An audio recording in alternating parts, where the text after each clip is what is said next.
अच्छा अच्छा ठीक है रवि अभी जब कहेंगी Renu after that Sure, I heard it, ma'am. ठीक.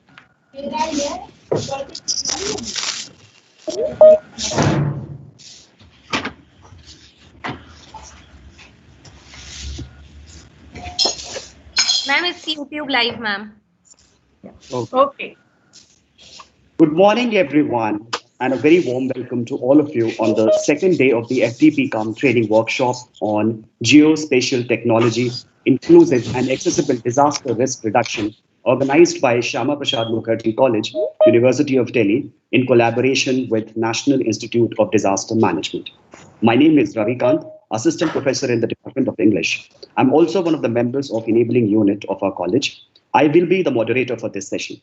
In the yesterday's session, we learned about innovation, technologies, practices, an array of devices which can be used productively to avert natural disaster quite well in advance. Today's session will focus on the humane aspect of disaster management. An inclusive approach to disaster management saves lives. It is of a paramount significance to focus on differently able persons in the event of any natural disaster because they are one of the most vulnerable and neglected groups. Keeping this as the prime objective, today's panel comprises three distinguished speakers and experts who will be addressing various concerns of differently able persons in the context of disaster management. Our first speaker is Mr. Ashish Panda, who will engage with us on the topic differently abled PWD Divyangjan and their DRR needs. On behalf of our college and the organizing committee, I welcome you, sir. Our second speaker is Ms. Ankita Gulati, who will speak on the role of technology for persons with disabilities in DRR. I welcome you, Ms. Gulati, though she's not here, but she'll join us very soon. The third and the final speaker in the panel is Professor Girish Chandra Mishra, who will address us on the topic psychosocial care for differently able post-disaster scenario. I formally welcome you, sir, on this virtual.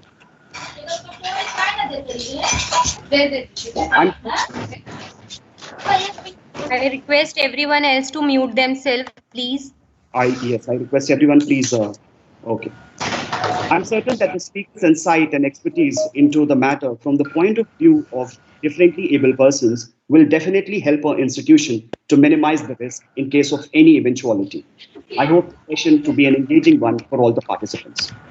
Before we formally begin with the session, I would like to invite Dr. Amit, Department of Sanskrit, who is also the convener of the enabling unit called Chetna, for his introductory remarks on the relevance and objectives of today's talk. Dr. Kumar, the floor is yours to address. Okay, good morning all. Am I audible? Am I audible? Yes, sir, you are yes, audible. yes, Okay. Respected Dr. Ashish Pandaji, who is with us from National Institute of Disaster Management, Ms. Ankita Gulati ji from Touch Vision, she will join us soon. Professor Girish Chandra Mishra ji from O.P. Jindal University, learned faculty members, dear participants and students.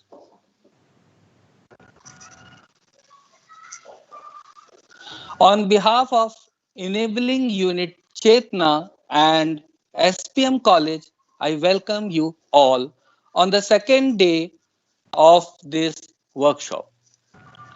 You all have given your precious time to discuss such an important and relevant issue, that is inclusive and accessible disaster risk reduction, DRR. Inclusion, accessibility, and disability are the areas of lesser interest and importance for most of the people in India and around the world. It is a general perception among persons without any disability that they would be unaffected by any kind of disability. We should keep in mind that disability can severely impact anyone at any stage of one's life owing due to various reasons. If the norms and guidelines of inclusivity and accessibility are duly adhered to in the construction of a building, it would be not only a heaven for the persons with disability, but it will also benefit everyone else as well. By incorporating modern technology in the making of disabled friendly, inclusive and accessible devices and gadgets, we can reduce the risk at the time of disaster for the persons with disabilities. For example, we can fix an alarm with lights for persons with hearing impairment. Websites and reading materials of all the organization should be available in accessible format for VH and low vision persons. Instruction should be given in a easy and simple language for the persons with intellectual and learning disabilities. There are 21 types of disabilities according to the RPD Act 2016. Every disability has different needs, problems, and challenges. So, we will have to make separate plan of action for each disability. At the end, I want to say that disability is not a disease, but it is the diversity of the society. Therefore, by providing equal opportunities, inclusive and accessible environment, and by sensitizing the people towards the issues of different types of disabilities, differently abled persons can also contribute their best at the time of disaster and natural calamities. I am sure that today's session will be very fruitful and knowledgeable for all of us. Thanks for being with us. Thank you so much.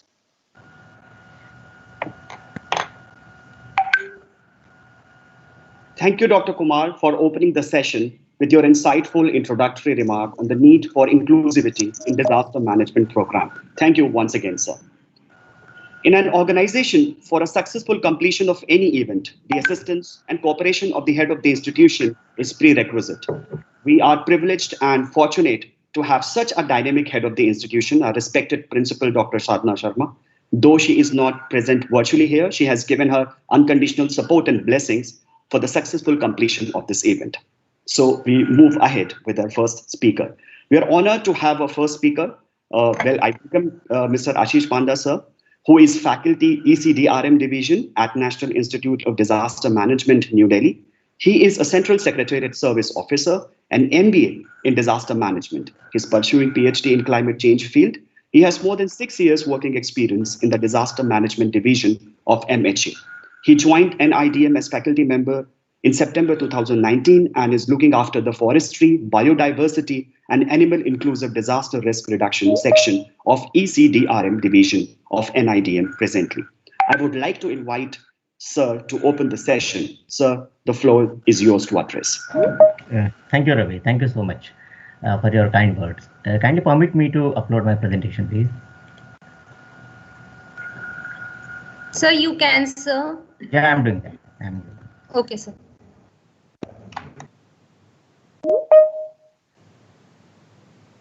Please let me know if it is visible to all of you. Yes, sir. Visible. Visible. Full screen mode. Full screen mode. No, yes. It's not full. I can see It is the. not?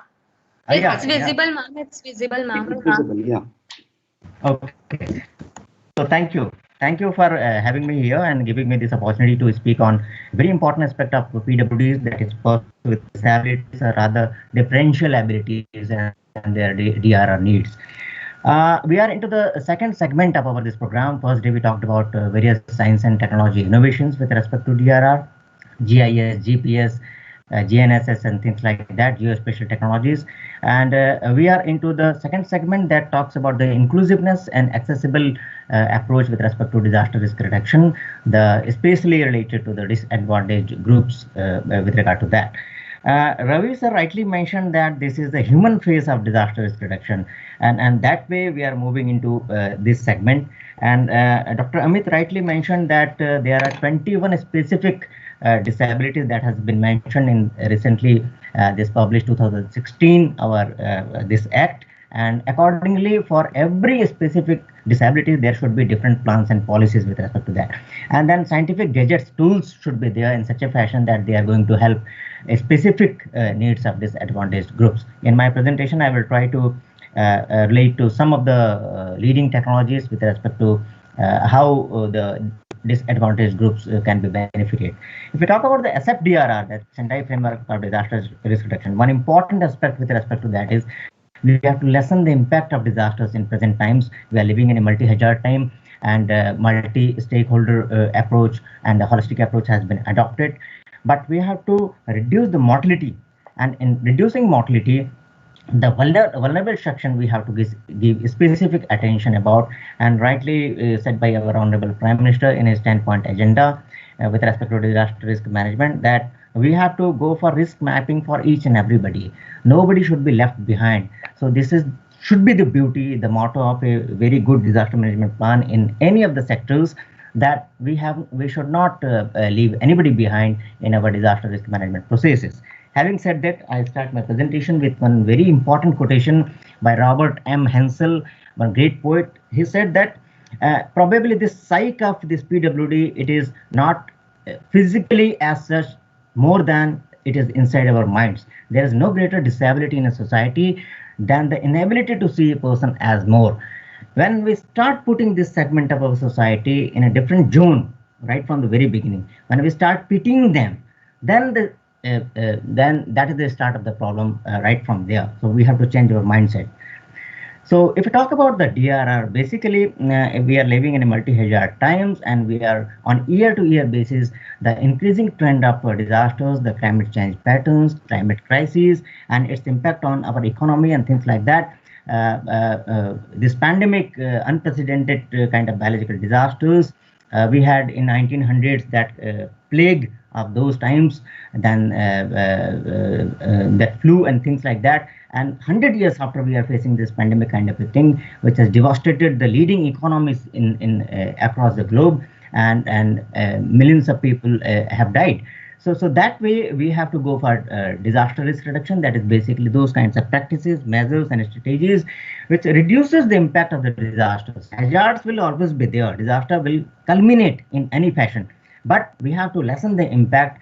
And thanks to S&T innovations, the number of disasters that is increasing, the economic loss that is increasing. But thanks to S&T innovations, probably we are not probably, confidently I can say, the mortality rate we are reducing like anything. If I can correlate this Odisha super cyclone of 1999, where we had more than 15,000 human fatalities and more than 1 lakhs of animal and livestock losses. If we compare those times to this Felin cyclone, Hudhud cyclone of 2016, 17, and 18, then the mortality rate has been reduced like anything in our society. It can be people with disabilities, it can be older people, women, especially pregnant women, then children, and so many subsections of this society. They have got specific needs. Even prior to onslaught of the disasters, they might be facing some critical mental health conditions, critical healthcare conditions. So not only these facilities should be continued in the times of disasters, but a specific need in a post-disaster scenario of these disadvantaged groups should be met in our policies and plans. But normally what happens, they are left behind when disaster happens. They are ignored. So that way we have to change our mindset, that we have to include them in all kinds of disaster preparedness measures in our country. They should not be left behind. They should not be invisible when time comes for their safety, their security, their rehabilitation, and their recovery in post-disaster scenario. I'm sorry to disturb, Dr. Panda. PPT is moving. Actually, PPT. That was the first slide only. Chabi, you are in first slide, right? Yeah. So now it is moving. Sorry. I thought it's okay. not moving. So okay. Sorry. No, please tell me it is moving right now or not. I don't think so. It's moving. No, sir. It's not moving. Sir आपको full screen करना ही पड़ेगा तभी move करेगा ये. To me it is full screen. I will try again. Just a moment. Okay, sir. So take time, no problem. No issue. Yeah. Now please tell me whether you can see full screen. We can see the next slide. Now I will move the one slide and tell me please it is moving or not. Slides is not moving. You have selected the third slide, so we can see the slides had changed, but it is not moving. आपको sir ये Sir, you can sir, there is an option on your screen from current slide. Just click on that and then you can operate your PPT with the arrow keys of on your keyboard. Yes, sir. This one from current slide. Arrow key. Okay, fine. Still, sir, still it's not full screen. And at bottom also, sir, there are 4 icons besides the percentage. There is an icon of play.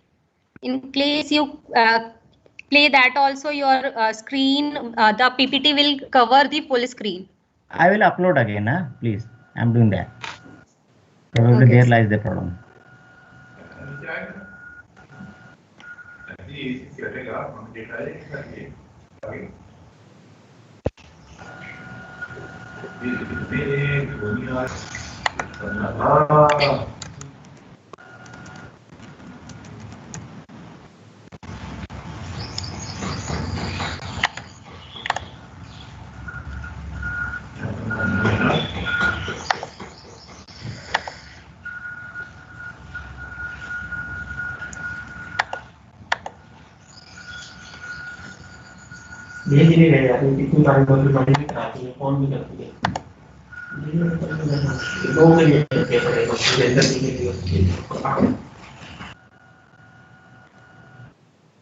Can you see please?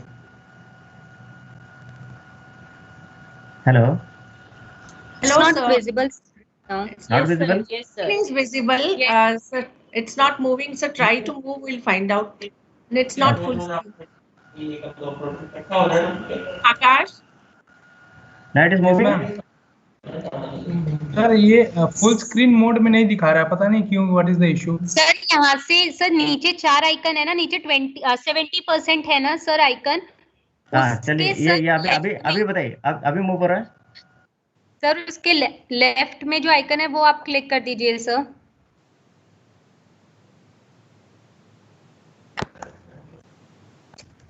I think नीचे जो arrow वाले options हैं उसको मैं use कर रहा हूँ, तो मुझे तो मूव होते हुए दिख रहा है. सर आपकी ना हमें सिर्फ फर्स्ट स्क्रीन दिख रही है सर. सर एक बार सर ये फ्रॉम बिगिनिंग कीजिए तो एक बार, जो ऊपर सबसे टॉप लेफ्ट में है, फ्रॉम बिगिनिंग कीजिए तो एक बार. एक मिनट है,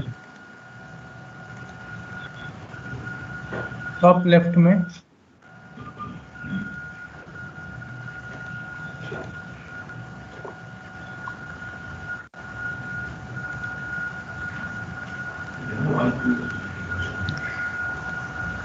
Sir, in case it's not moving, sir, you can use cursor also. The slide on which you put the cursor, that will come in the center.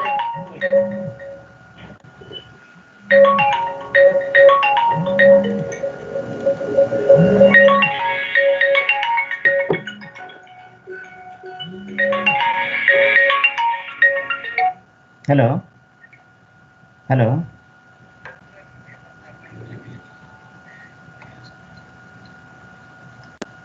ठीक है, आपको मेल कर दूं? ठीक. A message if F5 can be pressed, if it's working, F5 press करने को कहा, एक स्टूडेंट का मैसेज है. कि ऐसे करने से शायद आएगा। F5। मैम मैं एक काम करता हूँ, मैं आकाश जी को भेज देता हूँ ये। आकाश? Yes ma'am, I've yes ma'am, that spoken is to him. fine. वही बोला था सर को फोन करके ना, अभी मैं प्ले कर दूंगा उसको। मुझे 1 मिनट लगेगा प्लीज। नो इशू सर, आराम से। But then Ankita ma'am would be angry with me. Taking her time. So no issue. So take time.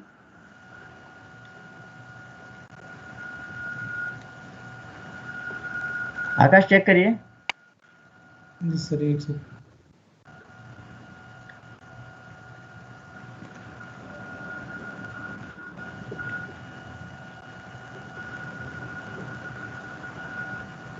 नहीं सर, अभी तो नहीं आया है।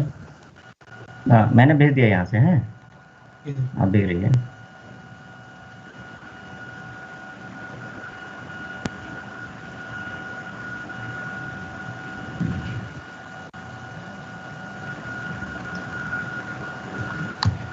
So I think the PPT is going to Akash, and I should continue my talk. So otherwise I will take time of other eminent speakers. Ratna ma'am? Yes sir. Yes, Yes, yes. like Renu said, you can click, take the cursor on a particular slide you want to show and click. That can also be done, sir. Ma'am, sir has sent the slide to Akash. So in a while, he will going to play.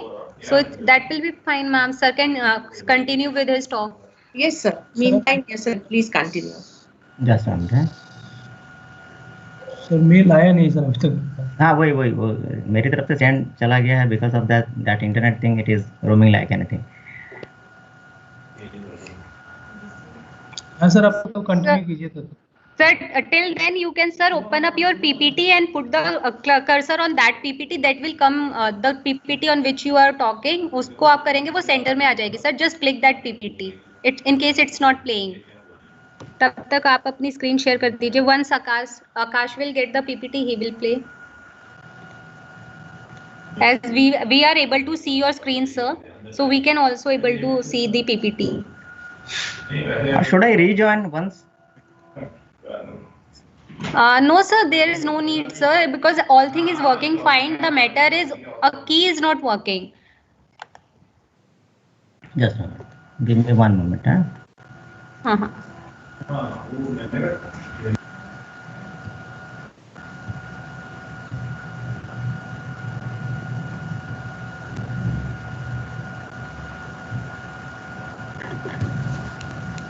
Akash? Ji sir. मैंने आपको फिर से भेज दिया है. What I am doing, I am joining again, हैं? Okay sir, okay sir. Okay sir.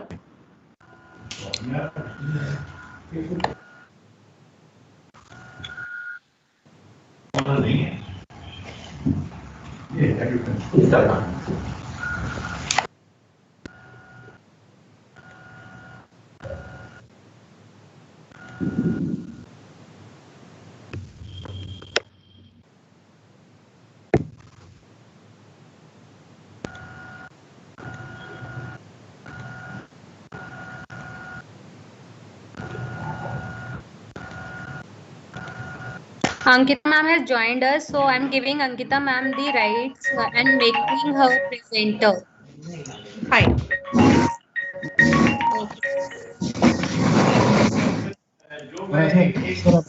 मिल गया? हाँ मैंने भेज दिया है, 2 बार भेज दिया आपको, हैं? मैं फिर से ज्वाइन करने की कोशिश कर रहा हूँ।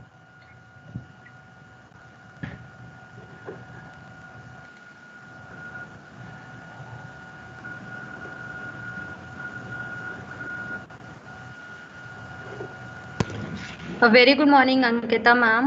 We have shared the rights. Now you are the presenter, so you can operate your screen and mic both, ma'am. PPT is visible. First slide is visible, sir. Sir, now click on any slide on which you want to continue. Click on that, sir. No, second slide is visible. The need to include PWDs in DRR. No, sir. Click on the second slide. That yellow part is highlighted. It means the first screen will be visible. The same highlighted will be on the screen slide on which you click. So there is an highlighted part on the number you can see also. Okay. Because So that option once I you am click not on the seeing. another slide, it will get highlighted.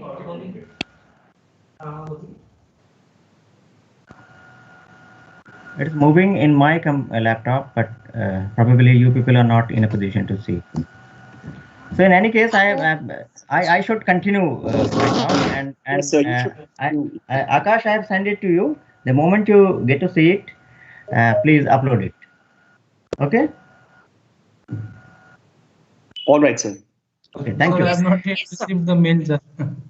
I have sent twice, so okay. Let us leave it to God. So now I should continue with my talk because we have to give chances to other eminent speakers as well, and they have their schedules, tight schedules. So I was talking about the need to include PWDs in DRR. They are disproportionately affected in disasters, in emergencies and conflict situations, and accordingly we have to give more impetus with respect to what kinds of needs they might be requiring in a post-disaster scenario, and accordingly the plans and policies should be there. Most shelters and refugee camps, if you talk about, they are not giving access to these kinds of people because probably they might be needing complex medical services, and these shelters and refugee camps might not be in a position to provide them those kinds of facilities. So in the name of that, we are ignoring this lot of our society. Then disruption to physical, social, economical, and environmental networks and support systems. It also affects the PWDs much more than the general population. We have to keep it in our minds if we are policymakers. We have to keep it in our minds if we are implementers of the plans and policies at the ground level. I can quote one Haiti earthquake in 2010, January, and other related emergency situations since that time. It has drawn particular attention to the plight of PWDs in emergency situations, specifically for that Haiti. Approximately 2 lakhs of people beyond that disaster, they are expected to live with long-term disabilities as a result of injuries that they got during that earthquake time. So basically what we have to do, we have to go for mainstreaming disability into emergency responses and preparedness by making disability issues and persons with disabilities visible in national and international action plans and policies. If we talk about disability in our country, if we go by 2011 census, then 2.21% population of our overall population that is attributed to PWDs, that is close to 26.8 million people. So this chunk of population is big. So accordingly, we have to plan for their safety in a post-disaster scenario. Then if we talk about political representation of these people, last 70 years beyond 1947, we got our independence. We have only 4 member of parliament. We have only 6 member of legislative assemblies who are representing these people who suffer from visible disabilities. So that representation is also not there. So if those people are not there at the helm, at the top positions, then from where we will get policies and plans with respect to PWDs. Then there are added roadblocks also in our country. We have poor social, economical, developmental conditions, and shockingly, if I tell you, 45 or 46% of the population, PWD population in our country, that is illiterate.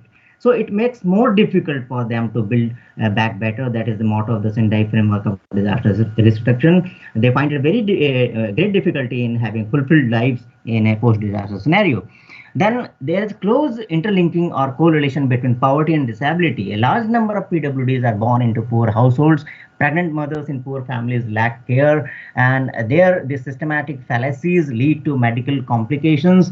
And because during pregnancy, and because of that, it tantamounts to, it leads to birth of children with disabilities in many cases.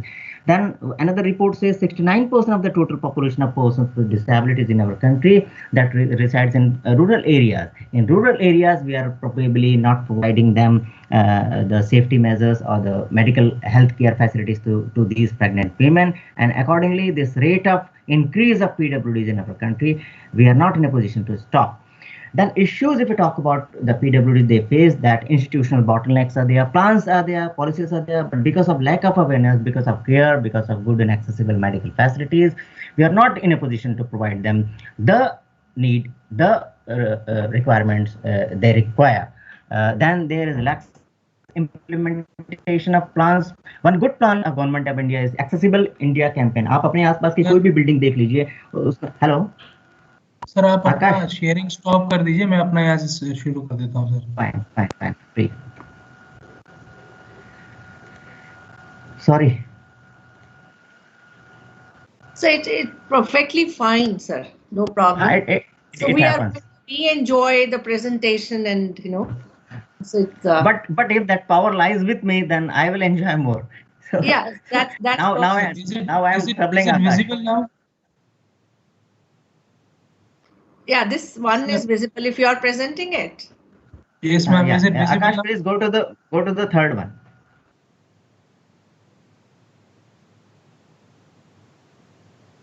Okay, sir. एक second.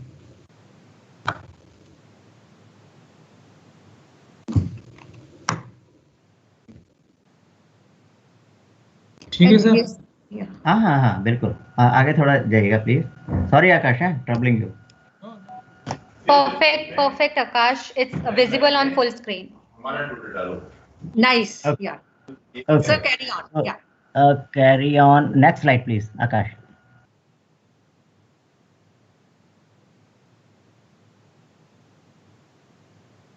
Akash, next slide, please.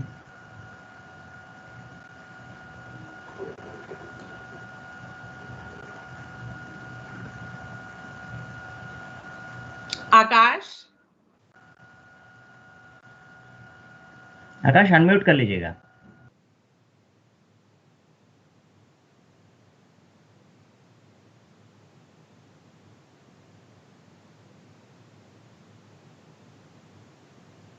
I think he is also getting some issues.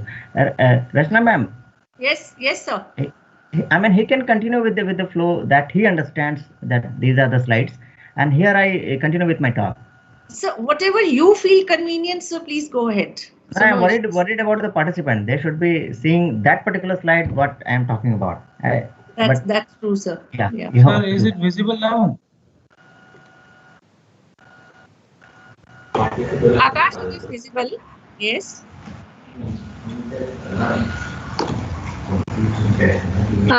Akash, put the cursor on third slide. Third.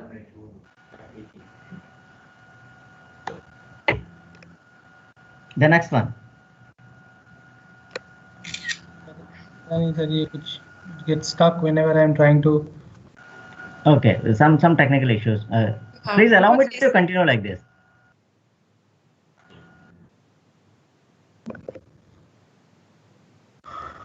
Yes, sir. I think we have to go with this thing only. Yeah, आकाश आप एक काम कीजिएगा, आप अपनी सुविधा के हिसाब से, I mean the slides you feel that I am talking about. If you are in a position to please upload those slides as per your wishes.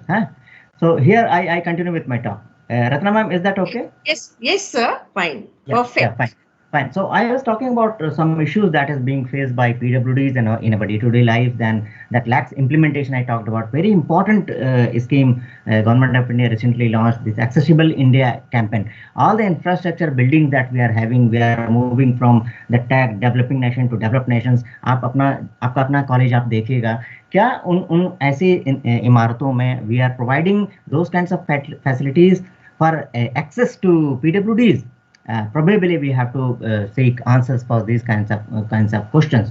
The Government of India is instructing all the ministries and departments on a day-to-day basis to make their buildings accessible to persons with disabilities, but probably the kind of outcome we should be seeing that we are not observing. So the Rights of Persons with Disability Act 2016, Dr. Amit talked about, has provided for a quota of reservation for PWDs in government jobs and higher education institutions. But the majority of these posts and also these positions in educational institutes that lie vacant. So either awareness is not there, schemes are there, we are not getting these schemes to the doorsteps of the PWDs.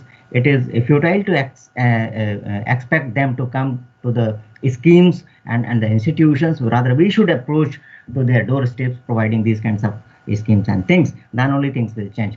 Then societal attitude. This is kind of social stigma kind of thing.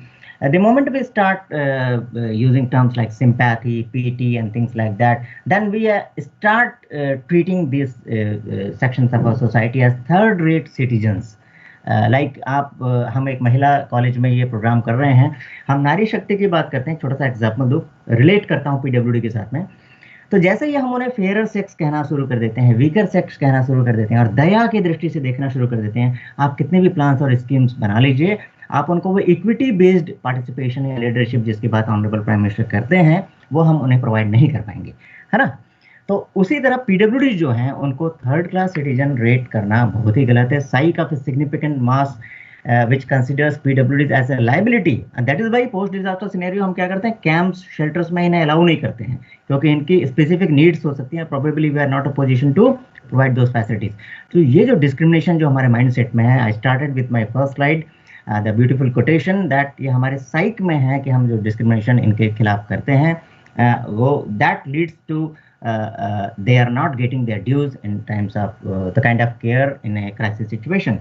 Then health, a large number of disabilities are preventable. जब pregnant women जो हमारी होती हैं, माताएं बहनें जो होती हैं, at that time if we can provide them proper medical attention, then probably the birth they are giving to PWDs childs, so that can be stopped like anything. There are lack of affordable access to proper health care, then aids, then appliances, then also healthcare facilities and poorly trained health workers, their training, skill development, and mock drills and things like that. In rehabilitation centers, that is very, very important, but we are not doing things in those directions. If we talk about the education system is not inclusive. If they go to colleges and institutions, do they get admissions properly? Then there are reservations for them. Do they get enjoy those kinds of reservations? Do they have trained teachers for special needs? Do we have special schools and access to schools for PWDs? Probably not in a country like India. Then if we talk about employment, the situation is, forget about the government sector, it is even worse in the private sector when it comes to reservation to PWDs. It is a pathetic situation in our country. Then accessibility, I talked about one scheme of government of India. Ministries and departments are asked to prepare their buildings in such a fashion. Also in transportation also. आपने कितने लोग ऐसे हैं जो ऐसी buses Delhi में देखते हैं जहाँ पे एक wheelchair person, bound person, if he wants to board the bus, is in a position to board the bus properly. So these things should be given priority. Then we talk about discrimination and social exclusion, those social stigma, things like that. The families where these PWDs take birth in, and also the PWD persons themselves, वो kind of that negative attitude that is inbuilt in themselves, कि we are inferior, my child is inferior, or I am inferior because I am disabled, those kinds of this mentality, and they face stigma also and severe social exclusion wherever they work, wherever they study, in their peer groups and things like that. Then inadequate data and statistics. In any plans and policies, if you don't have proper data, if you don't have wherewithal and mechanisms for synthesizing, analyzing those data and providing statistics so that the program implementers, then policy makers, they prepare proper plan for these kinds of persons. That is missing in our country. Lots of R&D has to be done in this regard. Then if there are policies and schemes, in later in spirit, they should be followed and shown to the community that these are the schemes, you should get benefit with respect to that. Then disabled population by type of disability, this is available in the internet. In my this slide, I am able to see it, but probably you can't see this slide. This census of 2011, it bifurcates PWDs into several sections. People lacking seeing, hearing, speech, movement, mental retardation, and things like that. And rightly mentioned by Sir in the beginning talk that this Act of 2016, it talks about no less than 21 types of disabilities that we can talk about, and accordingly plans and policies should be made with respect to that. If we talk about the constitutional legal framework in our country, Article 41 of the Directive Principles of the State Policy states that every state shall make effective provision for securing right to work, right to education, right to public assistance in cases of unemployment, old age, sickness, and disablement, and things like that. And also, if we talk about the 7th schedule of the Constitution, the state list, the relief of the disabled and unemployable people, that gets right mention in the 7th schedule of the Constitution. Then I talked about the Right of Persons with Disability Act 2016. The earlier act was 1995, and this new act has repealed that act. It specifically talks about persons with disability. The proper definition is there. Then persons with benchmark disabilities, those kinds of definitions are there. So basically, we are moving to a regime where we are giving respect for the inherent dignity, individual autonomy, then including the freedom to make one's own choices and independence of persons with disabilities. So that is the need of the hour. So probably 10 years hence, 20 years hence, we are going to see an India where beyond the social stigma kind of a thing, we would be welcoming persons with disabilities in all walks of our lives. Then I will encourage every participant here to go to internet and see this act. See whichever stream you are following your education and whichever stream you are going to build your career upon, these acts and policies that government of India makes with respect to not only disaster management, anything sustainable development or each and everything that relates to our community, relates to our society. We should go to see these act policies and plans. Youth should come forward and see I mean gap areas in those plans so that can be identified, or if gaps are not there, if plans are good, that should be implemented in whichever fashion, in whichever role these youths they go to the government, non-government, private sector, wherever they are in a position to influence the community with respect to these kinds of acts. So this act of 2016 talks about their education, talks about skill development, talks about their social security and things like that. Then there are special codes for their legal needs. They are provided free legal help also. Then there is National Fund for Persons with Disability, the state fund is there, and also the person who makes some offenses with respect to PWDs, there are due penalties also. That is also talked about in this Disability Act 2016. And the earlier in the 1995 Act, there were only 7 types of disabilities. Now in this new Act, we have moved to 21 types of disabilities, and accordingly, plans and policies and guidelines are there, how we have to behave with those kinds of people and what kind of facilities we can provide to them in a post-disaster scenario. Now, programs and initiatives, the government of India, other than Act and policies that it is inculcating in our country, Accessible India campaign I talked about, that is creation of accessible environment for PWDs, targets at enhancing the accessibility of built environment, the infrastructure I talked about, also the transport system, also the information and communication ecosystem. Then we have Deen Dayal Disabled Rehabilitation Scheme. We provide finances to those NGOs, those private bodies who work for the PWDs, like providing special schools for them, providing vocational training centers, providing community-based rehabilitation, preschools and early intervention, etc. If they are into these kinds of businesses, then a special kind of financial assistance is there under Deen Dayal Disabled Rehabilitation Scheme.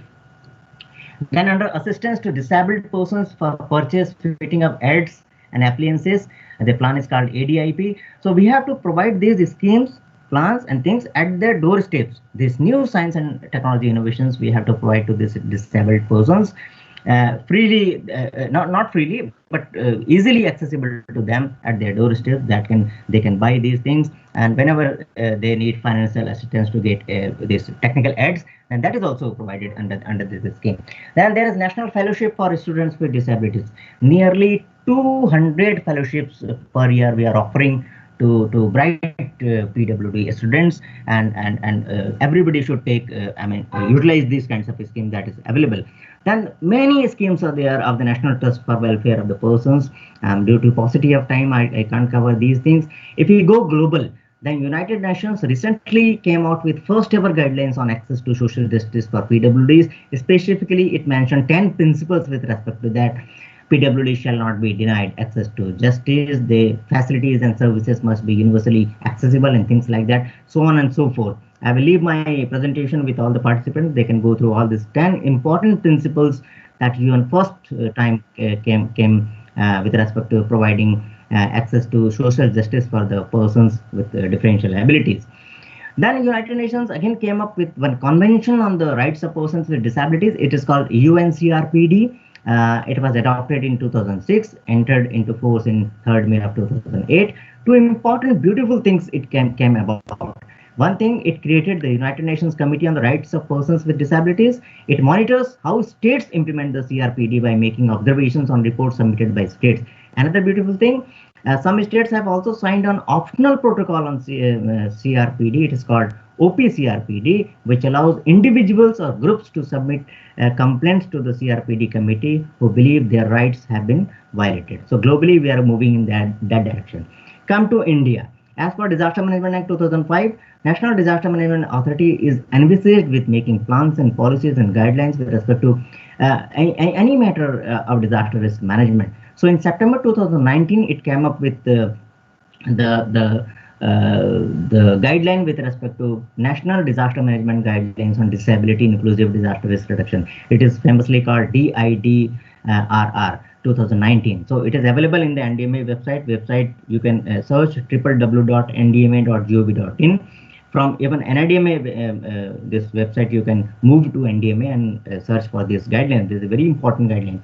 And at that time, while launching, Honorable Prime Minister said that persons with disabilities are particularly prone to the rigors of disaster. It is our social responsibility to acknowledge and comprehend their needs, to update our preparedness, integrate their requirements into policy making, and make response mechanisms adequate and inclusive. So at the first time, these guidelines marked the responsibilities of ministries and line departments with respect to various important facets and actions, action plans that is required for the upliftment of PWDs, and also to provide them this rescue, relief, and rehabilitation facilities in the times of post-disaster scenario, like data and resource mapping, like preparedness and mitigation strategies, like early warning system for them, for search, rescue, and evacuation for them, then access to relief and things like that, and decision making by persons with disabilities and their organizations. So this right has to be given to PWDs, what kind of behavior they want from the society for themselves, for their upliftment, for the growth, for that inclusive growth that we talk about. Then as for the Disaster Management Act, we also have our National Disaster Management Plan 2016, which was again reviewed in 2019. It specifically talks about the needs of the PWDs, considering their greater vulnerability during disasters. And then special attention has been given in the plan with respect to ensuring that no person with disability is abandoned during or after a disaster. These are important points. 2 important points. It also promotes awareness of DRR challenges for persons with disabilities. It also encourages technological support and innovation for the benefit of persons with disabilities in DRR.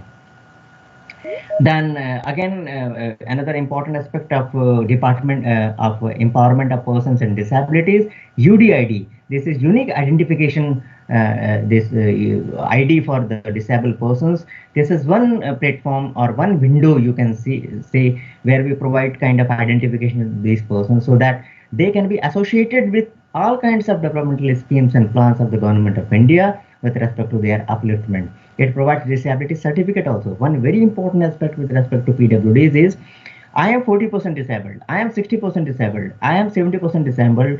According to this percentage of my disability, I get the benefits in the schemes and things. So there is a body who certifies, and there lies the problem. The certification is a very big problem. So if you get this UDID kind of identification, though it provides a quick assessment process for calculating your percentage of disability by the hospitals and the medical boards. And it also provides facilities like online renewal and update of information by PWDs and on their behalf. This is a beautiful, effective management MIS reporting framework, which includes interoperability of the benefits and schemes launched by the government for the people with disabilities. Again, we go to global Sustainable Development Goals. If we talk about, it also talks about the PWDs and their welfare. Goal 4 talks about inclusive and equitable quality education and promotion of lifelong learning opportunities. It includes PWDs. Goal 8 talks about promoting sustained, inclusive, and sustainable economic growth, full and productive employment, and decent work for each and everybody. It is mentioned there, each and everybody. It includes PWD. Then Goal 10 of SDG talks about promoting the social, economic, and political inclusion of all. Again, PWDs are included here. Then Goal 11 talks about making cities and human settlements inclusive, safe, and sustainable. So our infrastructure has to be like this, that we are welcoming PWDs into those kinds of infrastructure. So accessibility, it talks about that accessibility. Goal 17 talks about the collection of data and monitoring and accountability of the SDGs. That is crucial. So PWD data are very, very important with respect to what kind of benefits we can provide to this part of our community with respect to their upliftment in times of disasters and post-disaster scenario. Two beautiful examples. I am unlucky, I can't show you my presentations, beautiful photographs. Two important segments I wanted to show you. One is Gaibandha model of Bangladesh regarding building the capacity of people with disabilities to become agents of change for inclusion and disaster risk reduction. Here one photograph is there where people in flood affected areas of Gaibandha, Bangladesh are being evacuated with a wheelchair accessible rescue boat. Normally in the rescue boats you won't find wheelchair accessibility. So there they are bringing these kinds of practices. This model puts people with disabilities at the center of disaster risk reduction. Another good example I wanted to show you from Nepal with respect to disability inclusive disaster risk reduction. They had a very famous Gorkha earthquake in 2015.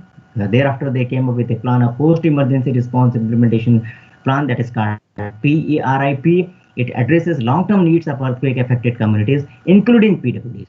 There are 5 major areas that is with respect to health and rehabilitation and things like that.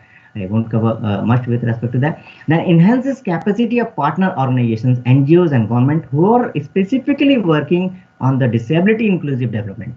So this is very important. It also provides training to emphasizing on inclusive DRR plans and strategies with respect to PWDs, and also goes to the local communities with respect to sensitization of local governments on the Sendai framework of action with respect to PWD needs. Then 6 important technological innovations I wanted to show you, but you can't see these slides. One example is world's first wearable braille smartwatch. It is called DOT. This is a practical solution that is more affordable than regular e-braille devices. It helps the blind access messages, tweets, even books anywhere and at any time. Technically, this tool functions with 6 dots on 4 cells found on the surface of this smartwatch, and these dots will raise or lower to form 4 letters in braille at any time. It can connect via Bluetooth to any smartphone and things like that. Another technology I wanted to share with you, it is called touch-free smartphone, CSAM. Regular phones are not equipped for the needs of the people with limited mobility, find it very difficult to operate a regular phone. So a touch-free smartphone, that is CSAM technology, designed for people with disabilities, designed to be used with small head movements. I mean head movements of the PWDs. It is going to track the movement of the heads and tracked by its the front-facing camera. So you can access all the features of a smartphone without even touching this device. So gestures of that person, that PWD person, are recognized as if you were using a finger to operate it. Swipe, browse, play, and things like that. So these are 2 important technological innovations that are being used right now. Third app is Be My Eyes. This is a very important, super cool application that helps blind people see the world. It works by making a network that connects the blind with volunteers from around the world. It is an easy way to ask for help for simple tasks like checking on the expiry date on any item that you buy from the mall, and then volunteers will receive notifications or requests for help. And if they are too busy, the app can find someone else to help the PWDs. Then another thing is AXS map. This is many public sites are not equipped with wheelchair ramps and wheelchair accessory restrooms. So this app is going to identify those kinds of ramps, those kinds of restrooms around the place where this PWD person is standing. So he can look at how to find wheelchairs and from where to find these kinds of ramps and restrooms if he needs it. So this map-based this app is very, very important. Another thing is like deaf people, they can communicate via one-to-one conversation. The transcends technology. This is a new technology. It uses sign language or lip reading for group conversations. So deaf can use this transcends technology. This is a great solution that can still keep the deaf in group conversation. So in a conversation, what happens with the use of each participant's smartphone, the app catches what they are saying and then it converts it into text in real time. So each speaker will be having a corresponding text bubble differentiated by different color, just like what we find in our regular group messaging chat room. So for deep persons, wonderful technology of Transcend's company. Then last but not the least, this Assist Me is another app application that helps disabled persons to get assistance in real time. It is an app that connects service providers and caregivers with the disabled who may need their assistance at a moment's notice. Service includes helping in getting to work, to go to shopping for essentials, and also travels and things like that. So 6 technological innovations are discussed here, which is new technologies. Definitely it would be going to cost huge right now. So you might question in the village sector or the rural sector in our country, how to provide these technologies. So definitely it takes time, but these are new beginnings, and we are really moving those directions where we are finding technological innovations, where with the help of that we can provide help to these needy people. Last few slides. If we talk about the road ahead, we have to ensure that PWDs have a seat on the table. Table means a platform where their policies and plans are being discussed. Discussed. Like आपका जो college है, यदि वहाँ कोई अच्छा कोई काम होना है और एक यदि मैं कमिटी बनाऊं, उसमें मैं मैत्री कॉलेज, वेंकटी कॉलेज, सेंट स्टीफन कॉलेज के रिप्रेजेंटेटिव को रखूं, तो आप क्या करेंगे? आप इसको इस कमिटी को डिबार कर देंगे। आप कहेंगे हमें ऐसे कोई कमिटी चाहिए जहाँ पे एसपीएम कॉलेज के रिप्रेजेंटेटिव ना हो। उसी तरह if you are going to talk about things that are going to benefit PWDs, we have to bring PWDs on those tables of talks. Because they are having invaluable knowledge, they are going to have lots of experience, indigenous knowledges and expertise, which are going to make those plans for these very people. So we have to bring them to the table. Then we have to remove the barriers to full participation with PWDs. These developmental institutions, governments, and other key stakeholders, they must make every effort to break down these barriers for ensuring that physical or virtual sites for meetings and consultations are barrier-free. We have to increase awareness among governments or the local community on the needs of the PWDs. That is very, very important. Then data collection and synthesis of those data with respect to benefits of PWDs, that is very, very important. And data and statistics disaggregated by the disability is simply not available normally if you see a developing country like India. So we have to move in those directions and go for more R&D into these things like that. Sendai framework talks about build back better by improving accessibility for PWDs.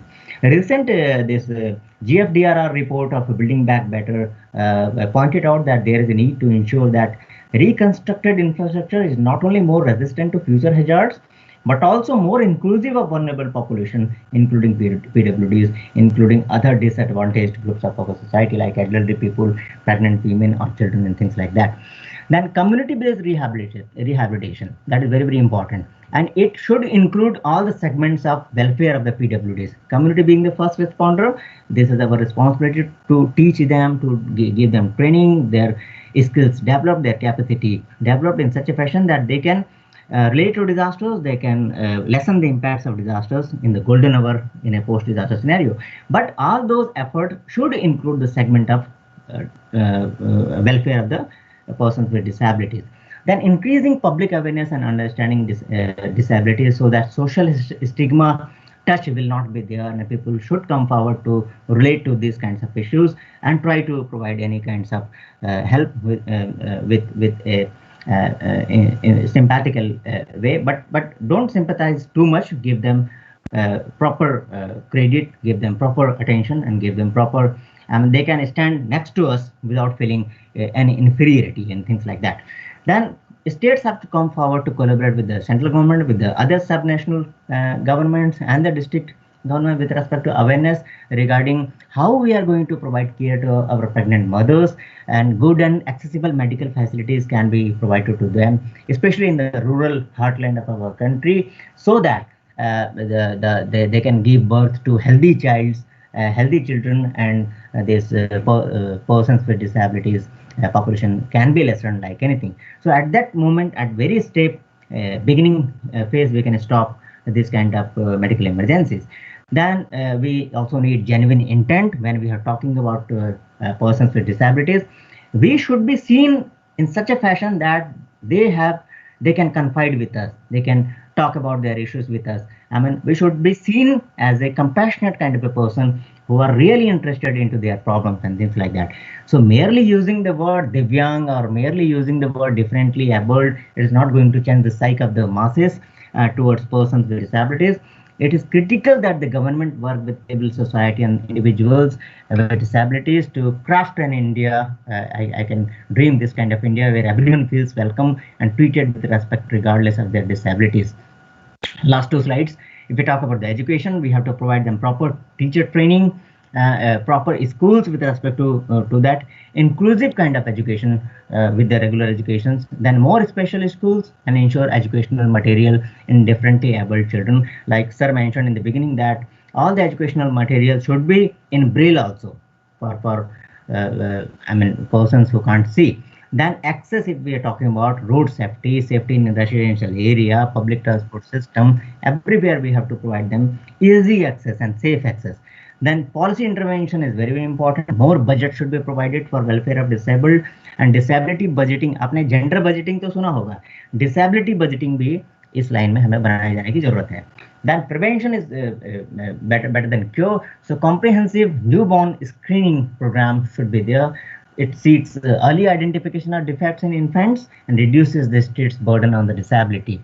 Awareness is very, very important. Success stories of people with disabilities can be showcased to inculcate positive attitude among people. So I move on to my last slide. I talked about success stories of people. So one beautiful photograph in front of me.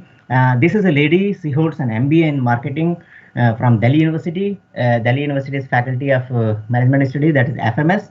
She is a BE in Computer Engineering from Netaji Subhas Institute of Technology, that is NSIT. Then in 2010, she cracked the IRS exam, the Indian Revenue Service examination.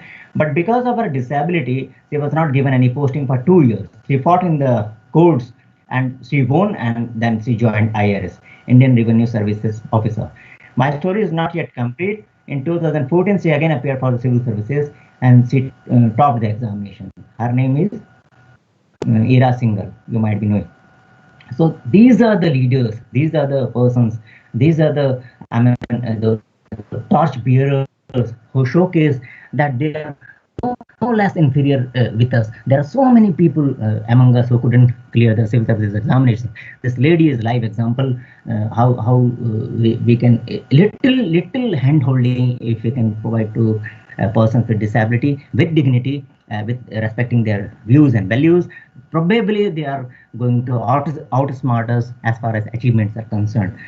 So last slide, Professor Stephen Hawking, if I can talk about, one beautiful quotation he said once that my advice to other disabled people would be concentrate on things your disability doesn't prevent you doing well, and don't regret the things it interferes with.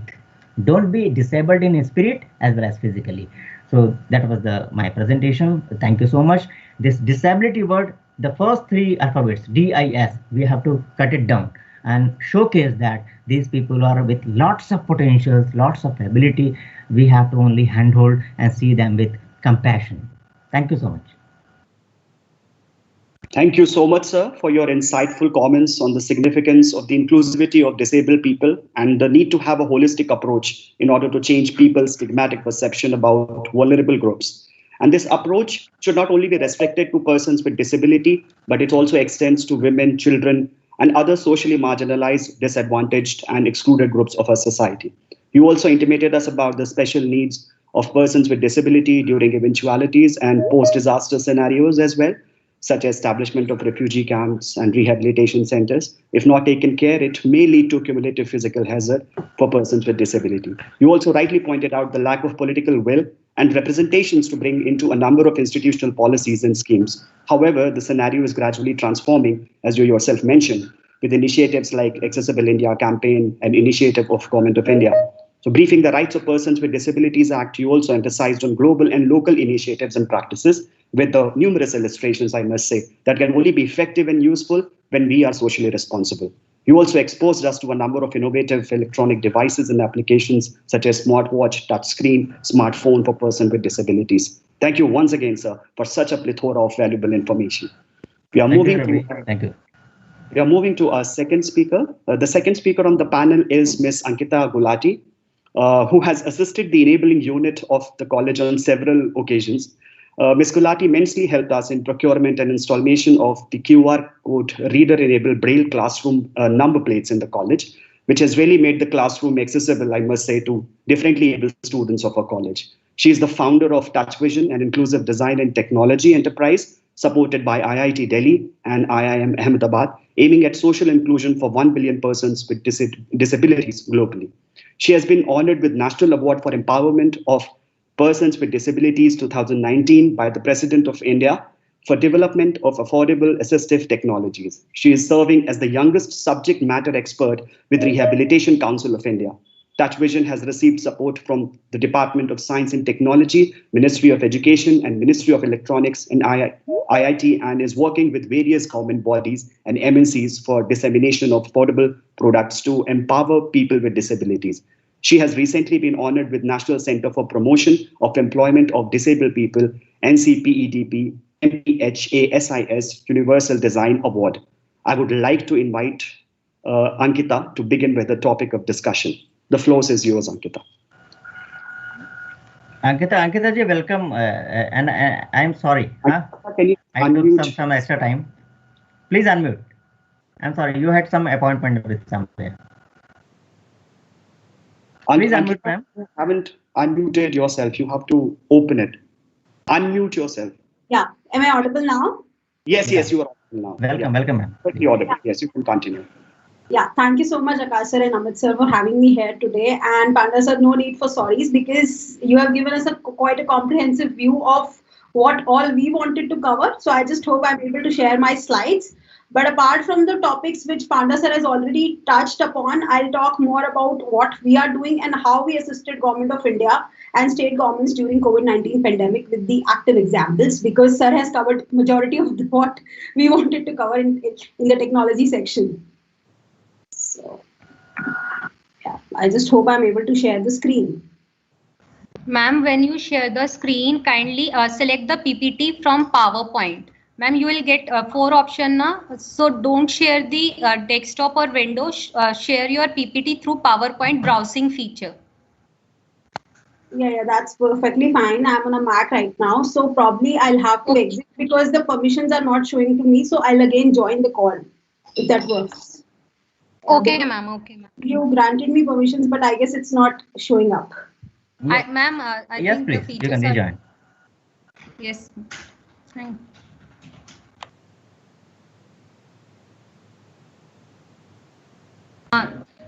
Kindly coordinate with Ankita ma'am in case she is not able to present the PPT. Then we can also make ma'am.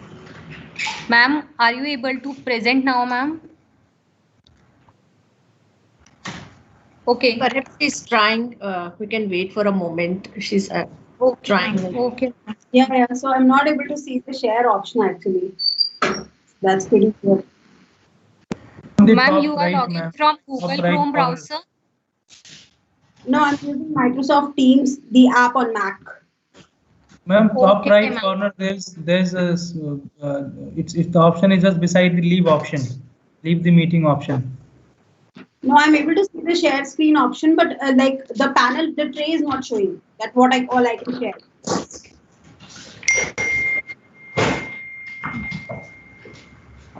Ma'am, let me check with us at this point. If you want, I can join the browser if you don't join through the app, if that works. Ma'am, might be there are some other features on Mac.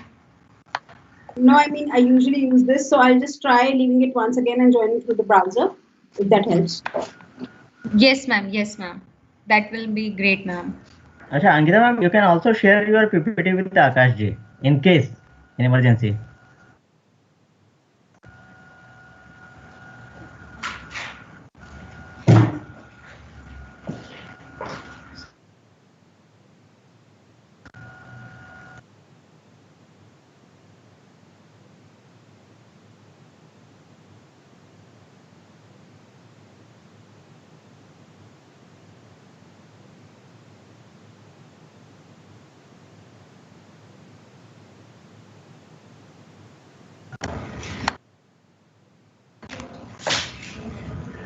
So we can share something till ma'am joining.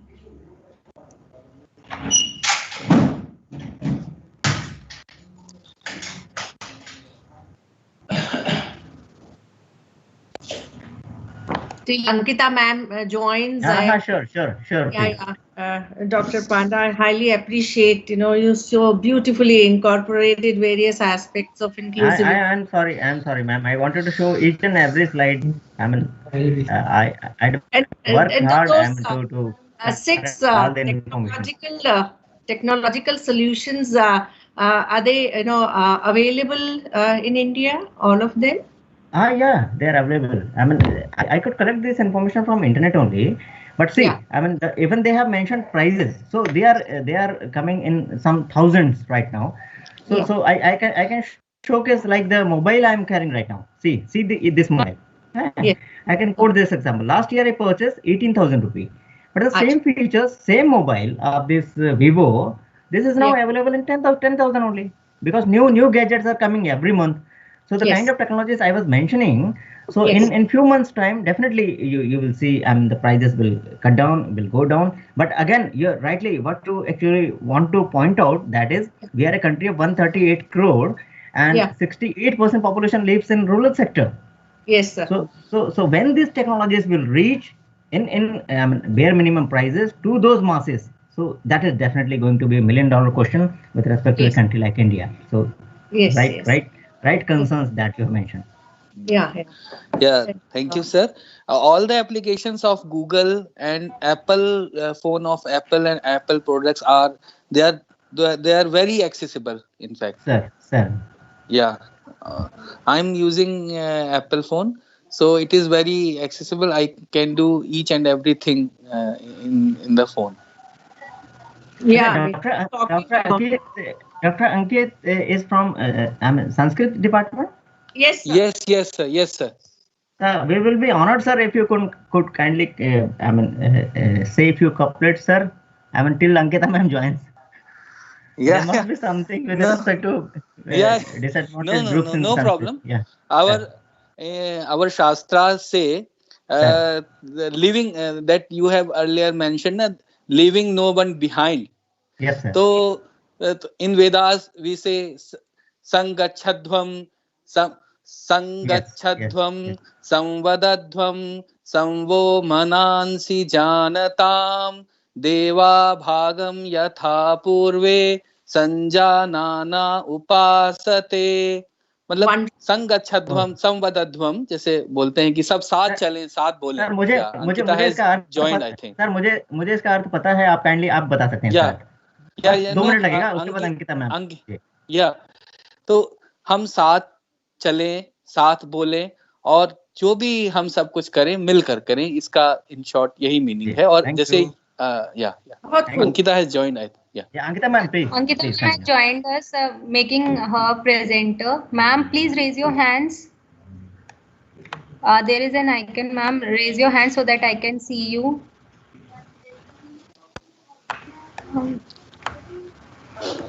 You can ask the students for questions also. Ma'am, I had made you presenter, ma'am, now. Ma'am, unmute yourself, ma'am. Please. Ankita. Yeah. Thank you. Yeah, I guess there is some issue with the share option. I've made Akash sir the presentation. Meanwhile, I'll talk about the work which we do. So what we do basically at Touch Vision is we started, as Panda sir pointed out, that education is not inclusive. So the problem we were trying to address was how to make, Amit sir told about making the documents available in Braille for students. But what about graphics? The pictures and diagrams are not accessible to children, especially with visual impairments. So they are not allowed in our country to study science, maths, and geography. The choice is not given to the child. So that is something we are trying to change over the course of last 6 years. And we have been engaging with multiple stakeholders globally as well as in India, like NCRT and BANA and AFB in America, because in India, the guidelines cannot be that you take European or Indian guidelines and convert documents as is to tactile format or to touch-friendly format. So we have created a local version of guidelines in collaboration with NCRT and other state boards, because Indian education system and curriculum is quite different than the global curriculum. Linguistic preferences as well as the learning preferences of a child make a huge difference. So I would just like to quote a small example here. In January this year, we traveled to Bihar to work with kids there in the remote area of Muzaffarpur. And we were trying to teach them about astronomy. So if you go to a child who has recognition problems, because at such remote rural areas, as sir pointed out, the 69% population lives in rural areas, but nobody tries to develop or conduct research for those areas because they'll not be eventually able to pay, as you said about affordability constraints. So our main constraints while designing any technology which we work on are affordability and availability, how we can make it seamless. So as I told you, we were trying to teach about astronomy. In case of anyone, yeah, I guess the presentation is on. Thank you so much, sir. Yeah, so for anyone, if you will just go and try to teach them something which is new and they are not accustomed to, you really have to make it interesting for the child. So what we did was we formulated a storybook in the form of a ship and a sailor story, where the sailor was trying to navigate the ship using the North Star at the night.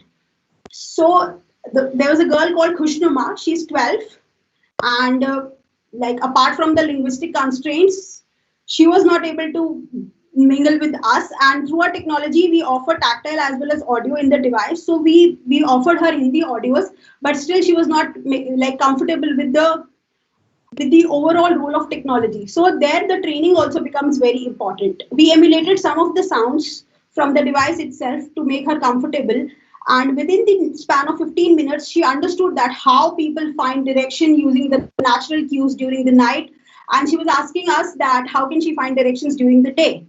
And we just explained to her the directions using the sun verbally, because we didn't have any resource for that at the moment.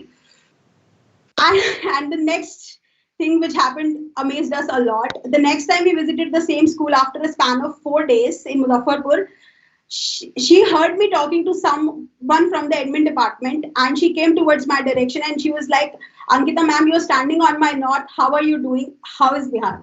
So that really amazes us that they have immense potential. The incapable is system, not them. Yeah, so that is a brief introduction of what we do. As Akash sir pointed out, so we make education inclusive and also enable inclusive spaces. We operate across India, US, and Europe as of now. So can you please move to the next slide? Yeah, so when we move. Next slide, please. Yeah, ma'am, it's done. Yeah. Moving, it is. Yeah. So when we talk about disability inclusive disaster risk reduction, so the recognition of people with disabilities and all the stakeholders in all DRR phases is something which is very critical. And apart from that, the recognition of universal design and accessibility to information and communication technologies. Sir spoke about 5 technologies which are available across the globe. So there is a reason that apart from Be My Eyes, because it is a local volunteer-based system, the other 4 cannot be implemented in our country because they are not universally designed. There are linguistic as well as accessibility barriers to the implementation of the same technology here in India. That's why the universal design and accessibility are core of any research and development which is India-centric. The way forward has to be that the information is disseminated in accessible and easy read formats. I'll give you a very small example. Like we initiated one project. I mean, as I already told you, we are a disability inclusive tech and design firm operating from management and tech institutes, because that's my background. So COVID-19 was a very different learning for us. We initiated a volunteer-based initiative called Project Delhi. The purpose of Project Delhi was that how can you make groceries and medicines available to people with disabilities in the main lockdown phase? I mean, starting from March end to probably July, we ran that program. So any person with disability can give us a call or WhatsApp and we'll get it delivered to their doorstep. If they can't afford, we raise funds through the crowdfunding mechanism. So we engaged with multiple stakeholders, and there were multiple channel of learning for us at this phase. So one interesting challenge was we were working with Delhi Social Welfare Department for one particular case of a person with disability who had tuberculosis, and he wanted to go back to his native place in Bihar because there was no caregiver available for him in Delhi. I mean, as per the Delhi government's rule, nobody could have charged rent, or like people agreed to provide him food, but he needed intensive care. So he was supposed to travel to Bihar in April, the core lockdown period. So we were collaborating with Delhi Social Welfare Department and same with the Bihar Social Welfare Department. We came across a very interesting observation with the Delhi Social Welfare Department. They shared with us that whenever a deaf person calls their helpline, they don't say anything. That is something like which is very obvious to us who are working in the sector, but like the society is so disconnected from people with disabilities that inclusion is a two-way journey. So we just told them that at the moment what we can do best for you is that forward us those calls and we'll take WhatsApp video calls with those participants with our sign language interpreters, because that was the that was the quick solution we could offer them at that moment in time. So we have to make sure that we make these considerations before designing the technologies in the disability, in the disaster preparation and awareness mechanisms. So again, the products, services, and assistive technologies for persons with disabilities should be designed with them as the core. Like one thing which we have learned over the course of last 6 years, that in India you have to make the interface very simple and very intuitive. It should not look like tech or any device to a person.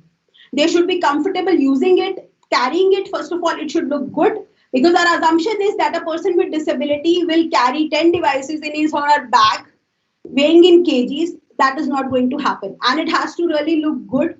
So one example I would like to quote here is that one of our devices makes print accessible on the go for any person with visual impairment. So we met one of our influencers we work with in Bihar. He's an IAS officer. He traveled to Delhi and we met him in a cafe in January, and he used the device in a cafe to access the menu. I mean, that might be a very small thing for anyone, but for us, that is true inclusion. And a child walked in and he was curious about what is this cool device you're actually using. So that is the whole point, that they should be comfortable using it. It has to be portable and it has to be user-centric, pretty intuitive and simple for the user, regardless of what sort of development mechanism has been followed to make that device. Again, ensure the involvement of persons with disability in the development of implementing guidelines. Again, I'll go back to that example, that the implementing guideline from the Department of Social Justice and Department of Social Justice and Empowerment, there were guidelines issued just post the lockdown announcement that all the information has to be made accessible. But people with disabilities were never engaged in those implementing guidelines beforehand. That's why this gap we came across. Just one example I gave of a deaf person not able to access the telephonic helpline. So can we please move to next slide? Thank you. Yeah, okay. So persons with disability are most vulnerable groups during any disaster, whether it is natural or human influence, because of inaccessible environments and socio-economic factors. So Pandasar rightly pointed out that inaccessible environments make it more difficult for people with disabilities to navigate. Like we have, like usually the emergency route in any building comprises of staircase, because you assume that you don't have electricity in case of fire or any hazard. So the lift will not be available. So the quick fix is you will use the staircase and you have an extra staircase built into the environment. But we never assume that people with locomotor disabilities or intellectual disabilities or even visual impairment, how will they access those staircases at that moment in time? So that is something which has to be taught and discussed with all the stakeholders involved in the development. Sir spoke about AIC, the Accessible India campaign. Accessible India campaign majorly revolved, in the last span of 5 years, it majorly revolved around the accessibility audits, and the results of the audits, I mean, in our experience, they were not implemented in the way they should be. People with disabilities, they are not involved in emergency planning and preparedness, leaving them behind. I mean, that was just a small example of a lift and staircase, which anybody could relate to. Again, inaccessible vital information during any disaster. So right now what happened during COVID-19 pandemic was that there were, at the block level, there were 2 to 3 announcements during a day that suddenly this zone is a red zone for like the COVID. But how will you disseminate this information? So the quickest thing was that the DMs, they issued a social media notification. But we never assumed that if we are putting a picture on social media, it has to have alternative text.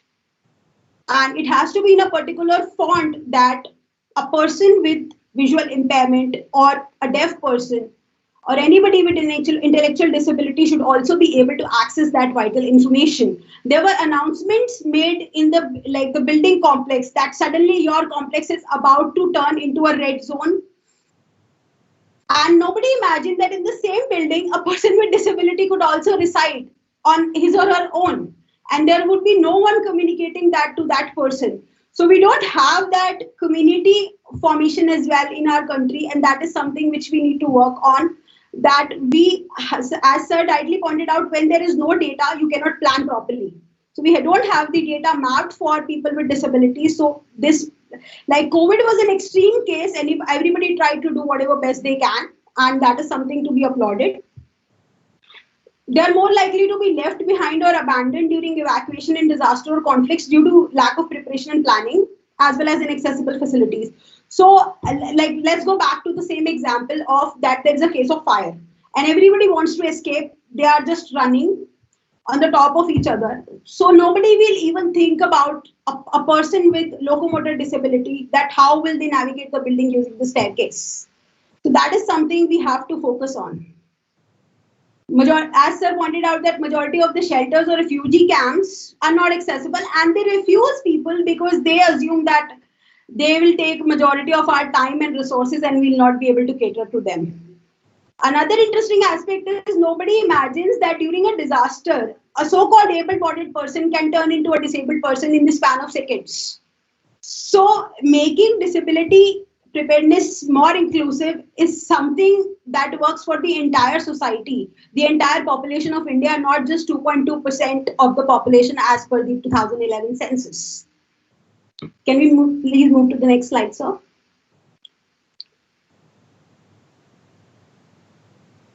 Akash, sir, can we please move to the next slide? Thank you so much. Yeah, so again, it's the role of technology, that how it helps during a disaster. In mitigation and preparedness, you can have a range of communication technologies, radio, SMS, email, apps, websites. Like we have this application, multiple applications for registration of vehicles during COVID, that what can be moved or what cannot be moved. But nobody thought that these apps are not accessible to a large number of people with disabilities. And that is something we have to look into. There are electronic registries or databases that can help identify persons in need of help. So Sir spoke about UDID cards, but the dissemination of UDID cards before COVID was very low. So we use the UDID data for the 5 states we engaged with, and it helps us a lot to map people and allocate resources accordingly in the case of where there was a resource scarcity, as it's usually in the case of a disaster. Again, information and communication technology can be used for vulnerability assessments using the GIS data for accurate understandings of needs and problems of people with disabilities. Sir gave a very good example of a boat which had wheelchair accessibility in Sri Lanka, but like there had to be a prior assessment that there are people with locomotor disabilities. That's why that boat was available in that particular area. So there the GIS data can help us a lot in accurate mapping. Alerts and responses, obviously, like we spoke about, that the alerts were there were periodic alerts, daily multiple alerts during COVID. So individuals prefer different formats and we have to make sure that all of them are accessible, like text, voice, video, captioning, audio description, and sign language accompanying news, alerts, and information on television. I mean, in a further slide, I've shown that when one of the Prime Minister's address, I mean, every address of the Prime Minister. Yeah, so please go back to the previous slide only. I'm so sorry. Yeah. So yeah, in every address of the Prime Minister, the country used to sit, leave everything and sit down. Then what is the next direction for us to be followed during COVID? But in the initial 3 months, there was nothing on sign language, and then it was introduced. So the information which the Prime Minister shared with the country was also accessible to persons who are deaf and hard of hearing. So you need to have accessible disaster management portals, websites, and apps. So on many state social welfare department websites, the majority of the notifications were uploaded as PDF or JPG with no alternate text. I mean, you can just type the text instead, like, so we can have these simple guidelines even if those facilities are not available. That's what we did in Bihar because their website just had news clippings uploaded. So we just told them that we can convert it into text and you can probably just upload the text. If they are not trained, you cannot train somebody in an emergency scenario, but you can do the best you can provide at that time.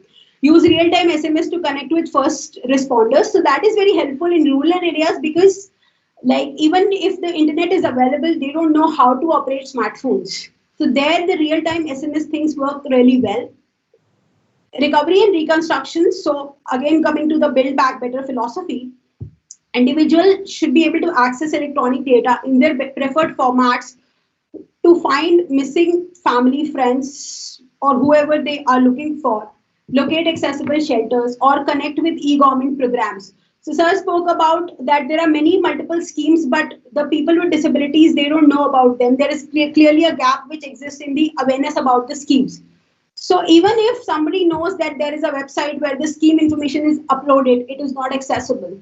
That is the case about like urban and semi-urban areas. In rural areas, nobody knows that there is a website which has this information. So there we can have these, we can engage these Anganwadi workers or have SMS alerts to spread awareness about the information. Again, GIS data can be used to identify populations in need to connect them with the relevant resources. So I just spoke about this one example of like Delhi Social Welfare Department asking us to help one person who was deaf through a video call with a sign language interpreter. So what happened next was through that one person, we were able to map 100 other people who were residing in Delhi NCR and who were deaf.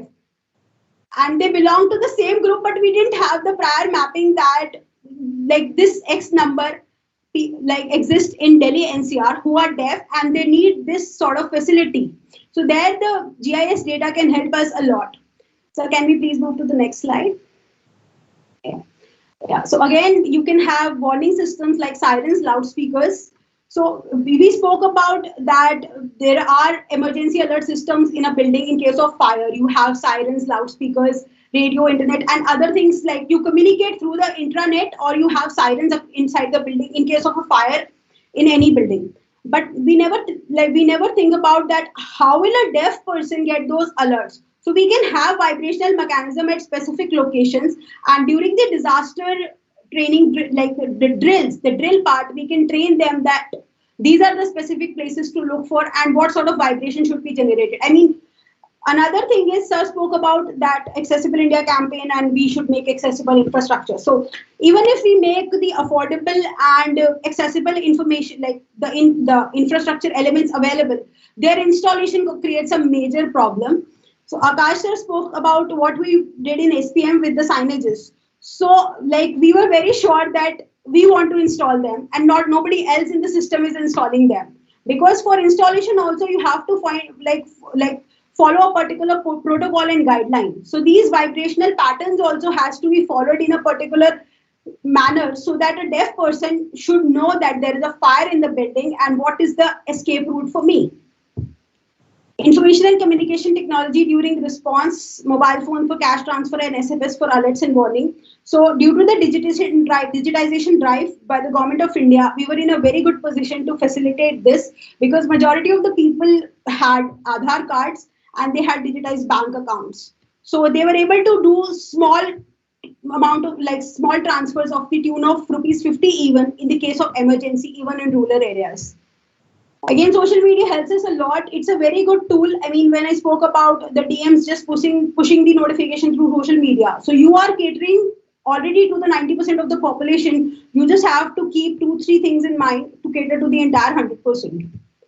Geospatial technology to map accessible emergency shelters and evacuation routes. I mean, in case of evacuation routes also, as we spoke about, like right now we are sitting in New Delhi and what sort of evacuation routes or accessible emergency shelters exist for what sort of disaster is something I am not even aware of. So I can't imagine a person with disability should be knowing about what to do in case of an earthquake. which is very common in Delhi, or other disasters. Databases, so we need to have a centralized portal for this information. Like I'll further talk about an example in across the globe that how they are making this information accessible. So database systems to map most at-risk families within communities. So again, the people with disabilities, 90% of them are most at-risk families among our communities. Can you please move to the next slide, sir? Thank you so much. Yeah, this is something which I was talking about.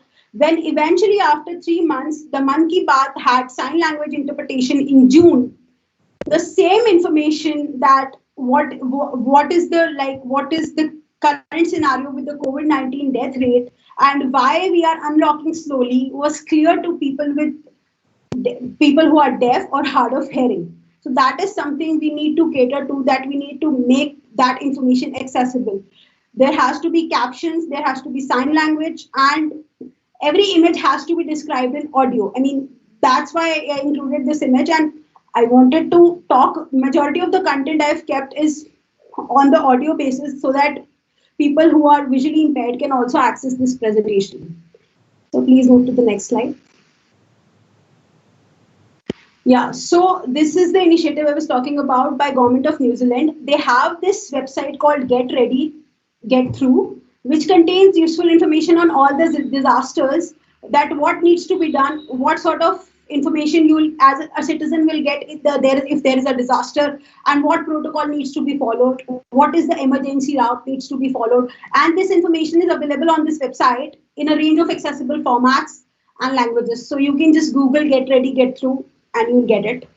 So there was, Japan is extremely famous for tsunamis and earthquakes. So yeah, Japan had this Voice Plus initiative. There is a company in Japan, Voice Plus Co, which did remote video relays for people who are deaf or hard of hearing in areas hit by earthquake and a tsunami in Japan. So sign language interpreters, they help people in different provinces to gain their localized information through their smartphone as soon as the disaster stops. So how quick we can make this information available, how this information should be disseminated, and what are the resources we have to make this possible is something we need to think through. Please move to the next slide, sir. Thank you. Yeah, so the Red Cross has a range of mobile apps which alert the user of a disaster so that there is a greater response time. Just the last point was that how quickly we can respond to a calamity. The apps range from a general alerts from several and emergency weather alerts to specific apps for tornadoes, hurricanes, earthquakes, and floods. So across the globe, they have a very good network of applications. Majority of them are pretty accessible as of now. Please move to the next slide, sir. Thank you. Yeah.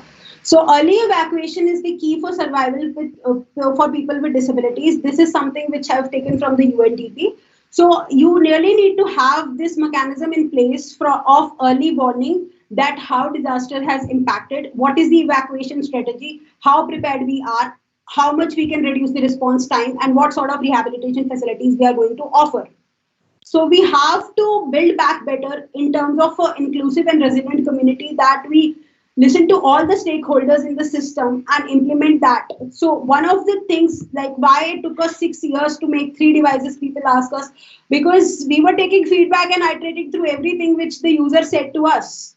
I mean, you at least have to cater to the 90% of the community to arrive at something which is universal.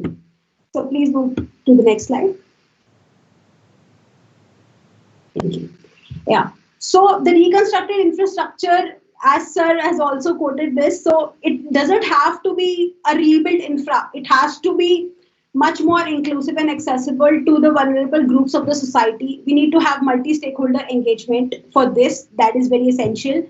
And yeah, so there was something very interesting, a case study which is specific to India. Globally, we listen about a lot of initiatives that what is going on for people with disabilities. The guidelines are followed in a very just manner, mainly across US and Europe. So this was pretty interesting for me to learn about. So disability inclusive disaster management drills. So what happened was that to assess the inclusive vulnerability and capacity assessment in Odisha, what Odisha State Disaster Management Authority did, that they realized, along with UNDP, it was a UNDP program, that people with disabilities have never participated in any drills in the shelters and their needs were not included in any assessments. So what they did was, before initiating the drill, they invited everybody from the community to participate. And to their surprise, there was 100% participation from the community. So this social perception which we have, which sir told that, like as a part of the society who are so-called able-bodied, we assume that we need to have a sympathetic attitude and a charity-based attitude towards people with disabilities, and people with disabilities have this pessimistic attitude towards life. But this one particular case, this reflected something else, that communities were open to engage if given an opportunity. So that is something we should follow on. I mean, sir gave that boat example, which was accessible. So I'm extremely sure that people who are locomotor disabled in that region must have been engaged in the drills beforehand, so that this boat was made available at the right time. Yeah, so please move back. Please move to the next slide. This is the last one. Sorry. Thank you so much. So this is something I wanted to discuss. It's not much more on the tech part, but like that's what we do. And for disaster management, we have worked across one museum in Europe to make the museum accessible and the entire accessible route accessible. So we have done the maps over there in tactile and audio format, so that everybody knows that what is the route of the church. Like majority of the museums, there are churches usually, and how one can navigate using audio, vibration, and other cues. Thank you so much. I'm open to questions. Thank you, Ankita. You have really, engaged all of us. You began with a personal anecdote about your team efforts to provide inclusive education, especially to the children with disabilities, by using assistive technologies and innovative reading practices. You also mentioned about the linguistic, social, and cultural barriers in the effective promulgation of policies and conventions, especially in the context of recent COVID-19 pandemic, that how you and your team has made continuous efforts to transcend bureaucratic barriers. You also mentioned assisted technological devices, that they have to be portal and user-friendly. You explicated and pragmatically approached the problems of people with disabilities living in rural, urban and semi-urban areas during an event of disaster, and what application and resources can be used immediately, as there is a dearth of the availability of basic guidelines on websites. You emphasized on the need to have accessible infrastructure, emergency alert systems, and compliance to standard guidelines and protocols to make the information more and more accessible. Thank you so much, Ankita. We will take the question answer at the end of the final talk. So we are moving ahead with our final speaker, Dr. Girish Chandra Mishra. Dr. Girish Chandra Mishra is Assistant Dean, School of Science at O.P. Jindal University, Raigad. Dr. Mishra has more than 25 years of teaching and research experience in the field of synthesis of phosphor materials by sol gel solid state reaction, combustion, melting technique, characterization of phosphors by mechano, photo, and thermoluminescence and remote sensing. Sir has spent more than 30 papers that have been published in the reputed international journals. Beside this, several students are engaged in PhD under his supervision. He has also been actively engaged in disaster studies, DRR, and associated management strategies. I would like to invite Professor Girish Chandra Mishra for the concluding session. Without further ado, thank you. Thank you, sir. Am I audible? Yes, sir, you are perfectly audible. And my PPT is in the screen? Yes, sir, please go ahead. Okay. Yes. तो full screen mode कर दीजिएगा please. Is it? Is in the full screen mode? It's Sir, अभी तो नहीं हुआ शायद. जी. Hello. Akash, do you look at the matter? Shall I start? Shall I start? Start, sir. Okay. Yes, sir, you can start. Okay.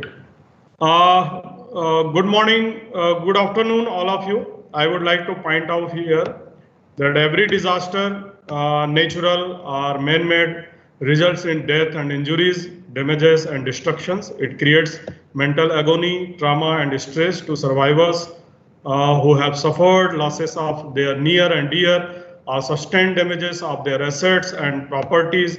Also, it impacts of disaster in the form of mental health, resulting in crowd in the hospitals, our suicide rates to go up. If we go for early recognition and counseling, that could have prevented many such prolonged agonies. All out effort have been made to narrate various concepts and practices on disaster psychosocial care in a systematic manner, which I hope also will provide a guidance to the risk management system in taking care of affected people, community coordinators. Before coming to my topic, I am giving some descriptions about disaster, which is the basic ground for creating psychosocial issues. A mass casualty incident is any incident where the resulting number of casualties exceed the resources of the emergency services to manage them, and the actual number of persons affected will vary from situation to situation. A mass casualty incident may also as a disaster and produce a scene of carnage so devastating that no descriptions can adequately convey what it was like to have witnessed it. Most persons exposed to such a mass casualty incident experiences some psychological dysfunction, and a high percentage of such persons need help in coping. A disaster is defined as a serious disruptions of the functioning of a society causing widespread human, material, or environment losses which exceeds the ability of the affected society to cope using only its own resources. Significant disruptions of normal living pattern, economic activity, and communication systems, extraordinary need for food, clothing, medical assistance, and other care services may follow. What are the characteristics of disasters? Type of event, familiarity of populations with the hazard, ability of event, avoidability of hazard, suddenness of onset, intensity of the impact, severity of the consequences, durations, course, threat of recurrence, durations. Then what factors determine the stressful nature of a disaster? Nature of the disaster, the familiarity with the event, avoidability of the event, suddenness of its onset, intensity of its impact, course and duration of the event, degree of to which it could be controlled. Then community or societal factors, the pre-existing level of resources, the community's level of preparedness, the community's past experiences, which such an event, extent and nature of the damage done, consequent social and political unrest, availability of the resources to rebuild, characteristics of the individuals involved, previous experiences with similar events, potential and actual losses, physical or psychological closeness with the event, level of background stress in one's life, effectiveness of one's coping mechanism. Yes. Sir. Yes. Sir, your slides are not moving, sir. Up, you stop sharing. I'll share it from my side.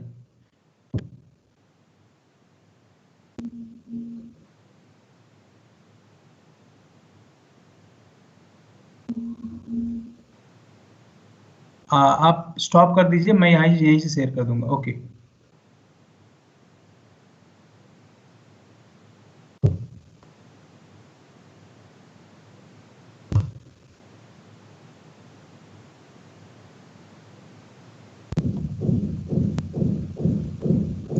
Is it visible, sir? Yeah, it is visible.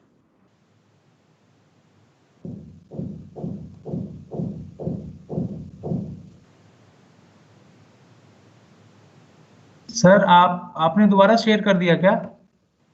मैंने share नहीं किया हुआ.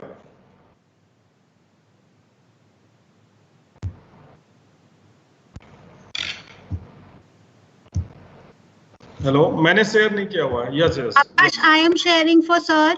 Mansi here, I am sharing for sir. Okay. Okay, sir. Please let me know when you have to move forward to the next slide. I'll do it for you. Okay. Now please come to the third slide. Please come to the third slide.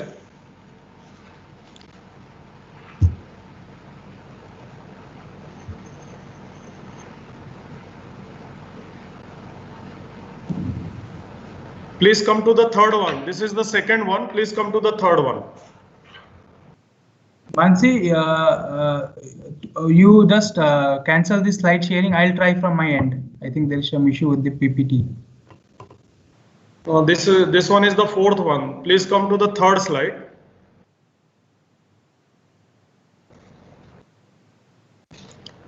I'll share. Wait. Okay, I have unshared. You start sharing them. Okay. Is it visible? Yes.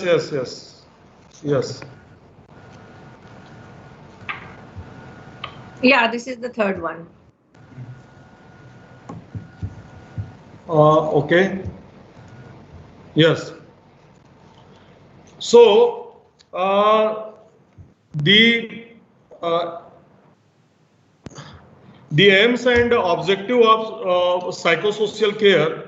So these are to focus on all aspects of psychosocial support with an emphasis on prevention, mitigation, preparedness, response, relief, and rehabilitations in disaster scenario to provide to various stakeholders on the preparedness, response, relief, and rehabilitations aspect of psychosocial services, to provide guidelines for the implementation of activities such as resource mobilizations, capacity building, training, service delivery, research, documentation, monitoring, and evaluation at the national, state, district, and community levels, to facilitate development of the institutional framework and response mechanism for providing PSS during disaster situations, to facilitate the standardizations of preparedness, response, relief, and rehabilitations measures in PSS during disaster situations. So what is psychosocial care? Psychosocial care is the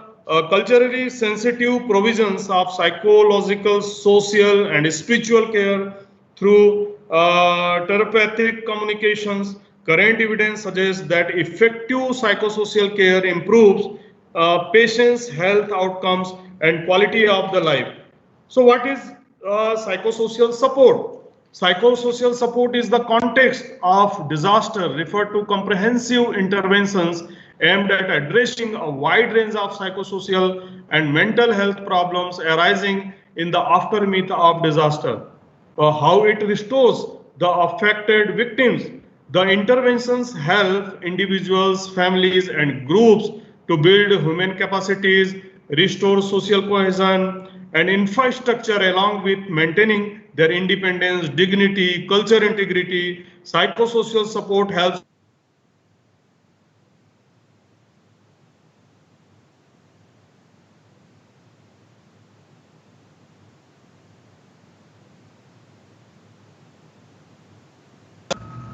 Girish ji unmute कर लीजिएगा अपने को please. Dr. Girish? Yes. Thank you. It is automatically muted. Some technological errors. Please continue, sir. Yeah. Sorry for that. Yeah. Am I audible? Yes, please, sir. Continue, sir. So how does it divert to mental stresses? Aftermath of the disaster increases the mental health problems both socially and economically, especially the affected individuals as well as community, for which interventions are needed at identification and management of stress-related psychological signs and symptoms or mental disorders among disaster-affected persons and persons with pre-existing mental health problems. In addition, psychosocial support interventions are aimed at mental health and psychological well-being promotions and prevention of psychological and psychiatric symptoms among disaster-affected community. Please come to the fourth one. Please come to the fourth slide. Yes. Okay. Here I am giving some disability models. The four socially constructed disability models are given. First, the moral model. Disability is the result of the sign of the PWD and or his or her family The disability is considered to be a test of the family's strength or faith. Disability is treated with religious education, classes, or spiritual healings. God has a plan. He does not give us more than we can handle. This is all about the moral model. Now the medical model. Disability is the result of abnormality or pathology that can and should be.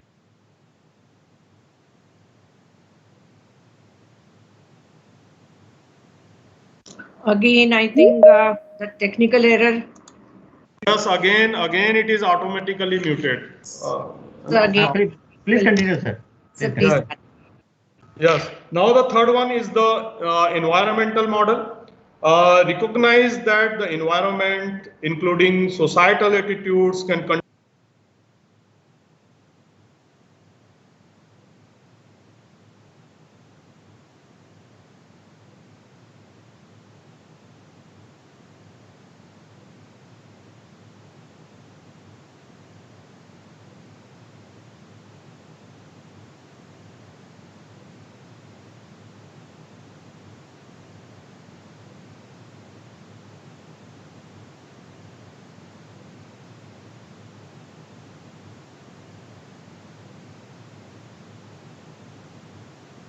Sir, there is no right with anyone. Might be there is something which I can see. Sir, 1 second. There is technical error because of which every presenter is converted into attendee. So I'm just making the presenter again, sir. There is some technical glitch. So that's why I'm just making you, sir. So give me a second. I request everyone to raise the hands so that I can do this in with the minimum time.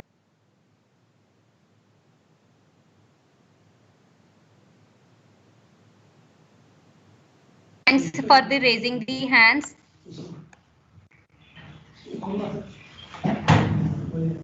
Sir, Grish sir, I request you to also just click on the raise hand button because it will make easier for me to make presenter.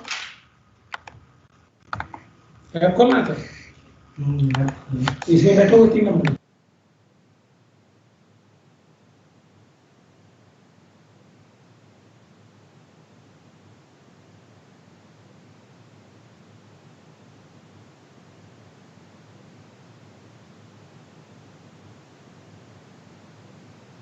Sir, now you can operate. Sir, actually there wasn't some network issue at our end at college because of now which there was. Now is it okay? Yes, sir, perfectly fine. Actually, sir, there was some network issue because of which our system goes in sleeping mode, and because of this, only this error happened, sir. Okay, okay. Please come to the 5th slide. Please come to the 5th slide.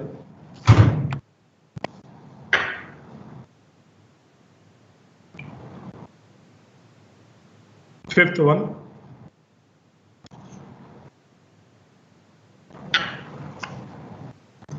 This is 4th one. Please come to the 5th number slide.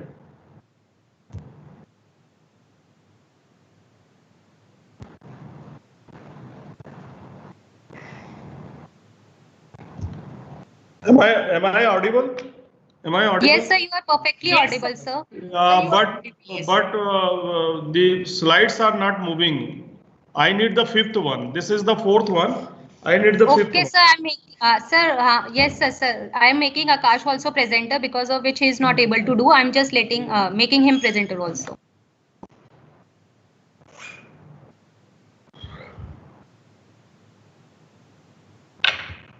Akash, just raise your hand, Akash. Ma'am, I think there is some problem with this laptop. So I will be sharing the slides for sir. Sir, can you see the slide? Yeah. Okay. Is it slide? Yes. This is the 5th one. This is the 5th one. So shall I continue?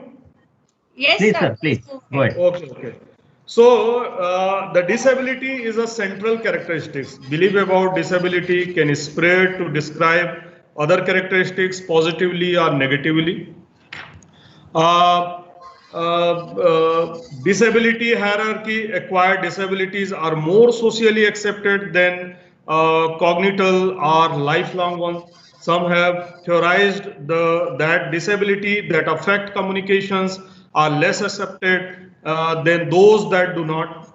Then disability stereotypes, the admiration, inspiration, super creep, pity, embarrassment, resentment toward PWD, perceived special privileges can lead to social isolations for PWDs.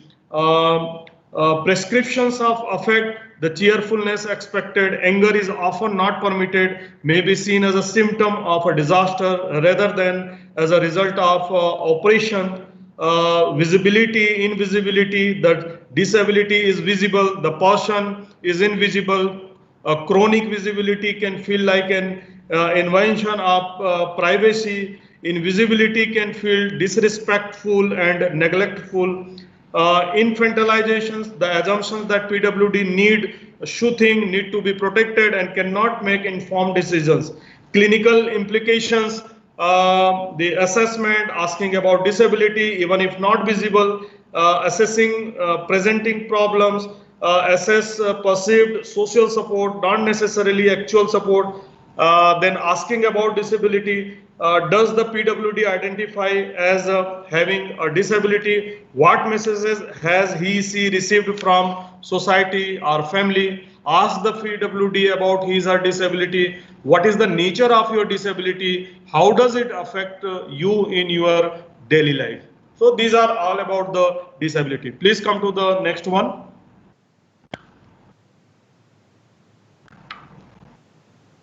Yes, thank you. What constitutes a normal distress response after exposure to disaster? Here, I am giving some examples of disaster response resulting in stress. Physical, rapid heart rate, elevated blood pressure, increased perspirations, difficulty breathing, feeling faint, tremor. Cognitive, racing thoughts and are feeling confused, memory impairment, poor attention span, concentration, difficulty making decisions, intrusive memories and are flashbacks, change of one's awareness of one's surroundings.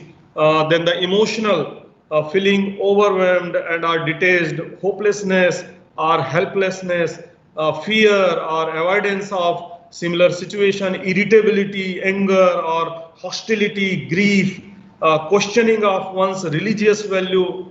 Then the behavior, hyperarousal, social withdrawal, sleep disturbance, change in eating habits, loss of interest in previously pleasurable activities, substance use, absent-mindedness, and being prone to the accident. Then the post-disasters, the restlessness, difficulty falling or staying asleep, irritability or outburst of anger, racing thoughts, inability to concentrate, hypervigilance, exaggerated statal response, avoidance of thoughts, feeling or conversation associated with the trauma, avoidance of activities, places or people that arouse recollections of the trauma, inability to recall an important aspect of the trauma, markedly diminished interest or participation in significant activity. These are a few examples. These are the response after exposure to the disasters. Next slide, please.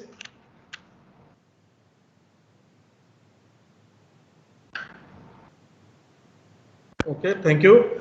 Some of the possible psychiatric disaster are the acute stress disaster, post-traumatic stress disaster, generalized anxiety disaster, panic disaster, adjustment disaster, major depression, substance-related disaster, brief psychiatric disaster, somatoform disaster, dissociative disaster, personality disaster. So what factors increase one's vulnerability to developing post-traumatic stress disaster?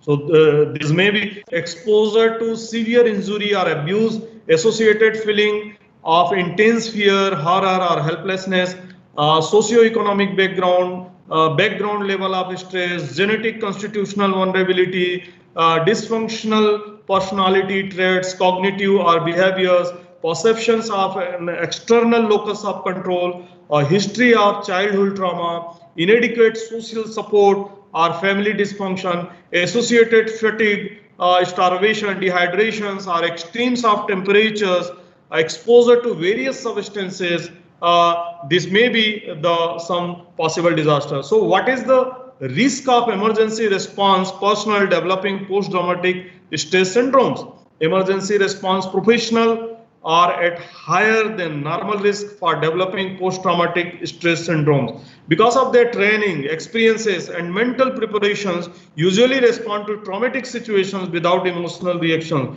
It is generally accepted that the psychological well-being of emergency response personnel dealing with an emergency greatly affect its overall outcomes, including the health of the primary victims of the trauma. So the development of potentially disabling syndromes in emergency response personnel need to be prevented at all costs. So what other factors might predispose emergency responders to experience critical incident stress?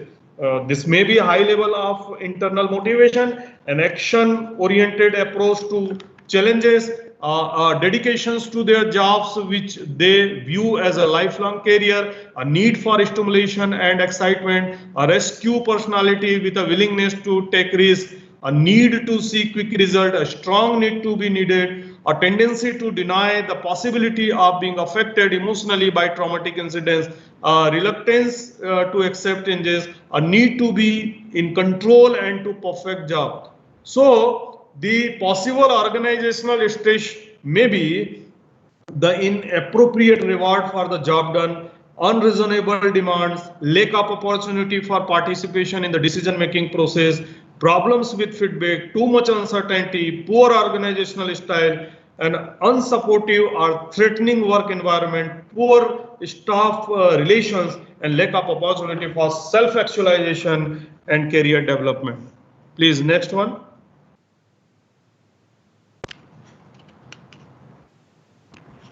Okay, thank you. So what are post-disaster activity and how to recover it? Post-disaster recovery planning is a shared responsibility between individuals, private business, and industry, state and local governments, and the federal government. Post-disaster recovery planning is defined as developing a set of strategies to assist a community in rebuilding after the disaster occurs. So what are examples of psychosocial issues? Major psychosocial issues included family problems, depressions, anxiety, substance abuse, sexual abuse, and violence. Women were more likely to have suffered violence, while many of the men had problems dealing with their own aggressions towards others. So what are the stages of disaster management to post-care? The phases of a disaster program are disaster planning, disaster management, and disaster recovery. What is pre and post disaster management? While prevention, mitigation, and preparedness include pre-disaster activity focused on reducing the human and property losses caused by a potential hazard. Response, recovery, and reconstruction include the post-disaster initiative taken in response to a disaster with a purpose to achieve early recovery end. So what is psychosocial care and support? Psychosocial refers to the inner world and relationship with his or her environment. Psychosocial support helps maintain a continuum of family and community-based care and support during and after an emergency disaster and prevents immediate or long-term mental health disaster to protect the individual and the society from mental illness. So what is psychological disaster in a disaster? Psychological research has shown that disaster can cause serious mental health consequences for victims, trauma on emotional functioning. What is psychosocial care important? In addition to improving emotional well-being and mental health, provision of socio-social care has been shown to aid better management of common disease-related symptoms and adverse effect of treatments such as pain and fatigue. What are the psychological need during the after disaster?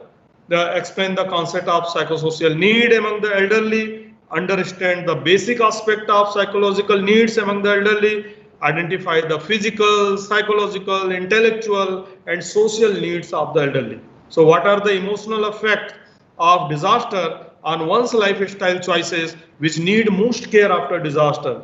Delayed responses, which can surface month later, include changes in aptitude, headache, inability to sleep, anger, suspicious, apathy, depression, withdrawal from family and friends, disillusionment with official help, and guilt at not having been able to prevent or avoid the emergency. So what is disaster counseling? For providing social care to the needed individual and the community, a form of counseling offered to the victim of major disaster, including accidents such as aircraft crashes, criminal acts such as terrorist bomb, and natural catastrophes such as earthquakes. The survivors of such disaster often experiences post-traumatic stress disaster and other psychological problems. So what is psychosocial needs of a patient after disaster and how it creates? The challenges area is meeting individual psychological needs, a term used to represent patient and families' mental, social, cultural, spiritual, and development needs arising from emotional responses to their diagnosis, social and role limitations, loss of physical or mental ability, complexity of various mental agonies. So please move for next slide.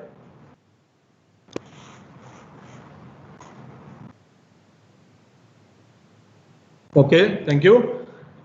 So awareness of stress reactions in disaster situations can be accomplished through education, acceptance, self-assessment, and assessment of one's environment. The acceptance acknowledges one's vulnerability to the potential consequences of exposure to chronic or traumatic stressors. Accept the fact that for preparedness effort to be effective, that they must be ongoing. Acknowledge the assistance may sometimes be needed when dealing with stressful situations. Self-assessment, identify one's strength and one's weakness, assess the effectiveness of one's coping mechanism, learn to objectively assess one's stress level. Assessment of one's environment, learn to recognize the stress reactions of others, and objectively assess the vulnerability of one's family and one's community to potential stressors. Identify potential sources of assistance and support in the event of disaster situation. Now we come to the preparedness. Have clear contingency plans in the event of a disaster. Make sure that such contingency plans are understood by all those who could possibly be affected by them. Organize regular group training sessions. Have adequate insurance in place at all times. So psychological and social preparedness, it keep abreast with current and accurate information about possible disasters situation, routinely practice effective coping skill, and many more. The next one is the consolidation. Try to appraise the situation as accurately as possible. Take control of your response to the situation. Avoid unnecessary exposure to traumatic scene. Have positive but realistic expectations of the future. Seek assistance as deemed necessary. Recognize the need to manage wisely and pool available resources. And then the rebuilding. Recognize the need for self-reliance. Accept that the process will take time and that assistance from outside sources will tend to decrease with time. Devise a plan, focus on short-time necessities and prioritize activities. Come up with various strategies for achieving this plan. Evaluate them and choose the option which appears to be most appropriate. Implement the strategy chosen and carefully monitor the implementation of processes. Learn from your experiences and from those of the others. Next one, please.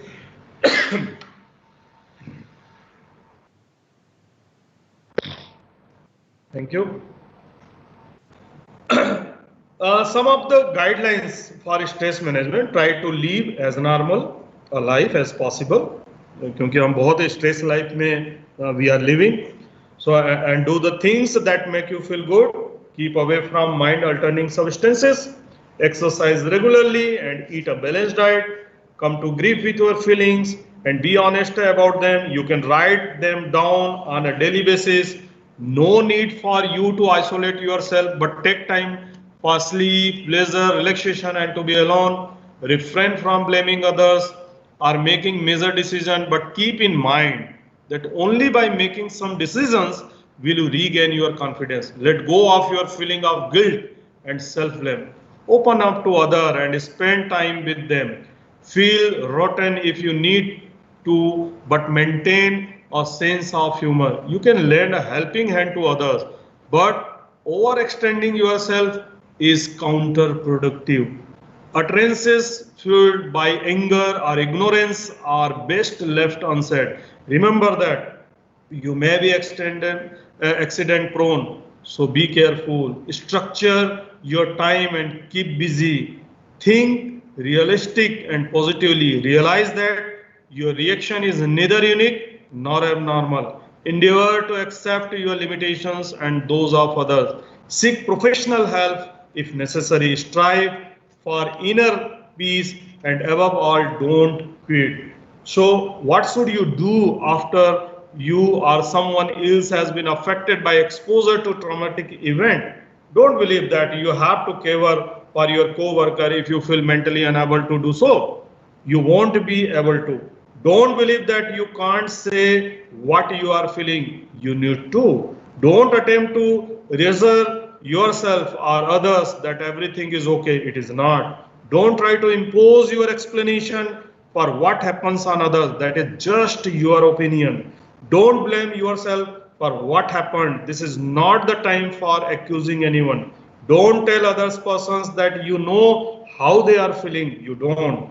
Don't say to the other person to simply forget about it. It is not that simple. So what is the role of a counselor? Personal attributes in caring the individual affected, intellectual competence, personal emergency, self-awareness, a sense of purpose and satisfaction with life, an ability to maintain appropriate boundaries, an ability to communicate effectively, an ability to emphasize non-judgmental respect for and an interest in the welfare of others.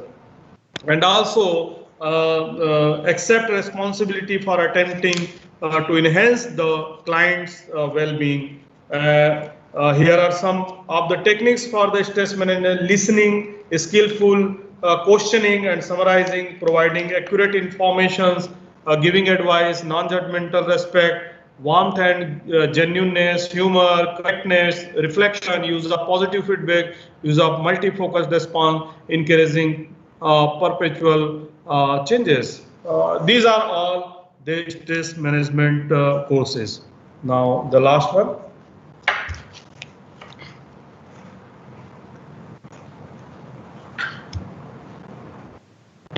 Okay. So the psychosocial care, therefore, is not only something which is good to do, rather it is something which is essential to do. It is basic necessity of the human being to life. Psychosocial care is one of the basic rights of the disaster survivor to live with dignity and being empathized by others. We will take care of fellow workers and ourselves. Disaster interventions work itself is very stress producing. Supporting each other in the team in the course of working is crucial. Helping the fellow workers in the time of need and also taking care of self is important for providing good services to the community. We will strive to enlighten other lives. We will always keep smiling. This is to exchange the happy moment with each other and creating caring and comforting environment for each other. So one who has control over the mind is sprinkled in heat and cold, in pleasure and pain, and in honor and dishonor, and is ever steadfast with the Supreme Self. It is said by Bhagavad Gita. The above quote from Bhagavad Gita gives us glimpse of instances where we, the humans, face issues regarding self-doubt, restlessness, fear, constant feeling of denial, and uncertainty, making us lose our calm and be deprived of making sensible decisions. So thanks a lot. Thanks for your patience listening. Thank you.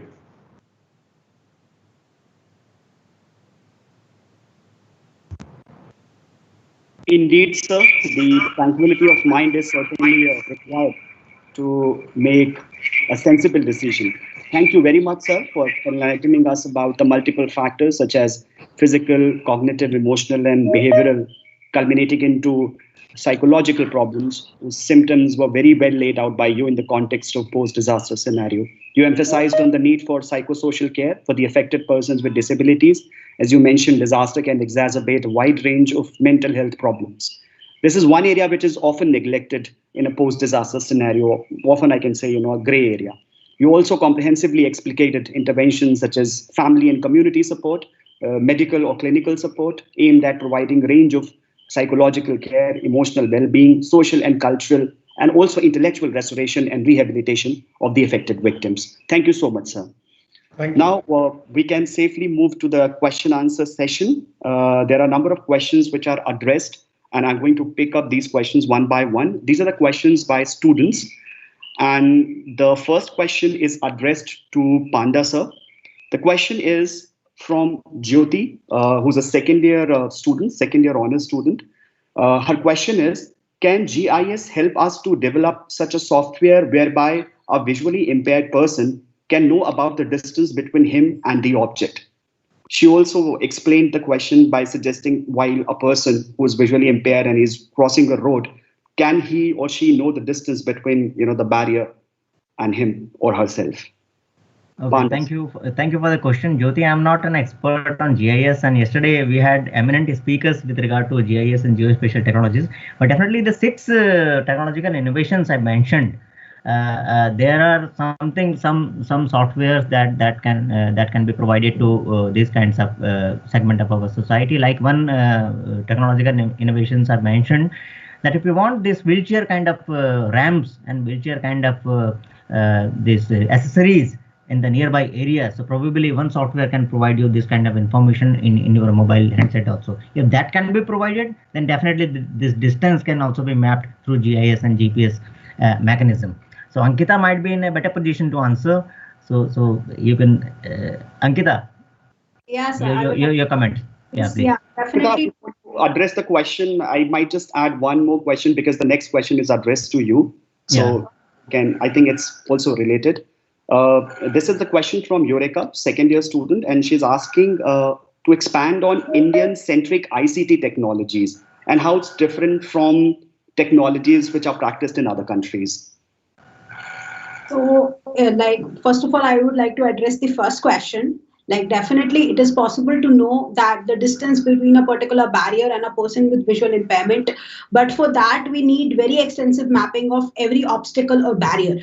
So that mapping is a very big challenge for India. I mean, all of us have used Android at some point in our lives. I would like to give a very relatable example on this. And we just put in the location and we are navigated to it. So as we have used over the years, we have seen there are improvements in the accuracy, that how accurate it has become, and it is able to track the traffic. So it is all because that the community is contributing to the aggregation of data, that what are the obstacles present. I mean, Google LLC is not doing that from US. We Indians are contributing to that data. So to have that information about the barriers, the mapping is not a challenge. Have that information about the barriers is the major challenge, that how can we encourage communities to contribute for the accurate information. I mean, on a map with Government of India, something might have shown that there is a road, but only the local residents must have known that there is a pothole, which has been recently digged there. So that is the major challenge, that how you can have real-time updated information about the obstacles. If that is made available, to map that to the user's end, that how much is the distance is not a challenge. The addressed, the second question is, I would like to further ask that Indian ICTs in comparison to global ICTs, right? So I'll talk first about how it is addressed in the terms of inclusive education. So globally, there are social security programs which have the mandate to give certain assistive technologies to people with disabilities. So cost becomes a major barrier. And as far as research is concerned, global ICTs, for example, if we just consider, Panda sir spoke about transportation. If we just go back to the transportation system in Germany, it was thought 100 years back that their trains have to be accessible for persons with disabilities. And we still don't have that thought process ingrained in the way we design technology here. So that mindset is like, inclusion is not just about that you are importing a technology and making it available for people in India. Like even if you arrange the cost of that tool, how it can be used in the Indian context is the major challenge when we compare global ICTs and Indian ICTs. Yeah, as you mentioned, And like Ankita, you already mentioned in your talk also that inclusion is two-way process, है ना? Exactly. In a country like India, even if we have this kind of GPS and geospatial technology-based technologies, then the PWDs we are talking about, to whom we are going to provide these kinds of services, whether they are prepared that way. So that is also one. Yeah. So that is where, like, what I have noticed in my experience in the last 6 years of developing and disseminating assistive technology is that even if you have this EDIP scheme in place and you disseminate aids, the lack of last mile training acts as a very major barrier, because you don't need to train the users to use the device, but to mentally prepare them that how they can integrate that in their daily life. So this Arogya Setu app that we use, I mean, if data is fed properly into that, then probably come to know that we are in that area where this COVID infected positive person is roaming nearby us, and we have to move ahead, away from that area. So probably that technology can be used for this answer to this first question. Yeah, true, for mapping, but that is a major challenge. People don't switch on the internet and Bluetooth. So that is why it cannot be successfully implemented. The model cannot be successfully implemented in our country because there are attitudinal barriers. Why would I switch on Bluetooth of my phone even during a pandemic? And data collection and feeding the data into that system is also that is also the problem. Sir, I want to add something. Arogya Setu app is not also fully accessible. It's not accessible. Right. Thank you, sir. Thank you, Anjali, for answering the question. We have another question here by, again, one of the students. Her name is Anjali, and she's asking about the economic viability of different assistive technological gadgets that you mentioned. Ankita, you also mentioned, and Panda sir also mentioned about these, smart watches or touch-free smartphones. So how economical are they? Because most of these, the section belongs to poor or, below poverty line. So how are they going to access it? And are there any tutorials, video tutorials, or for that matter, any classes to use these devices? In my talk, I mentioned that correlation between poverty and PWDs. Yes. So that is one important aspect as far as we are living in a country like India. That is one aspect. Another thing, I showcased this mobile 18,000 rupee last year. Now this is available 10,000 rupee. So the type of technologies myself and Ankita mentioned, if they have been launched just yesterday, they would be coming into in some lakhs of rupees or some thousands of rupees. So probably down the lane, when the technology is multiplied and brought to the common people for their practice and uses, so probably the cost will definitely come down. But again, the reach, last mile connectivity Ankita talked about in a country like India, so that is going to be a problem for all of us in DRR measures. And this classroom, another part of this question, what was that?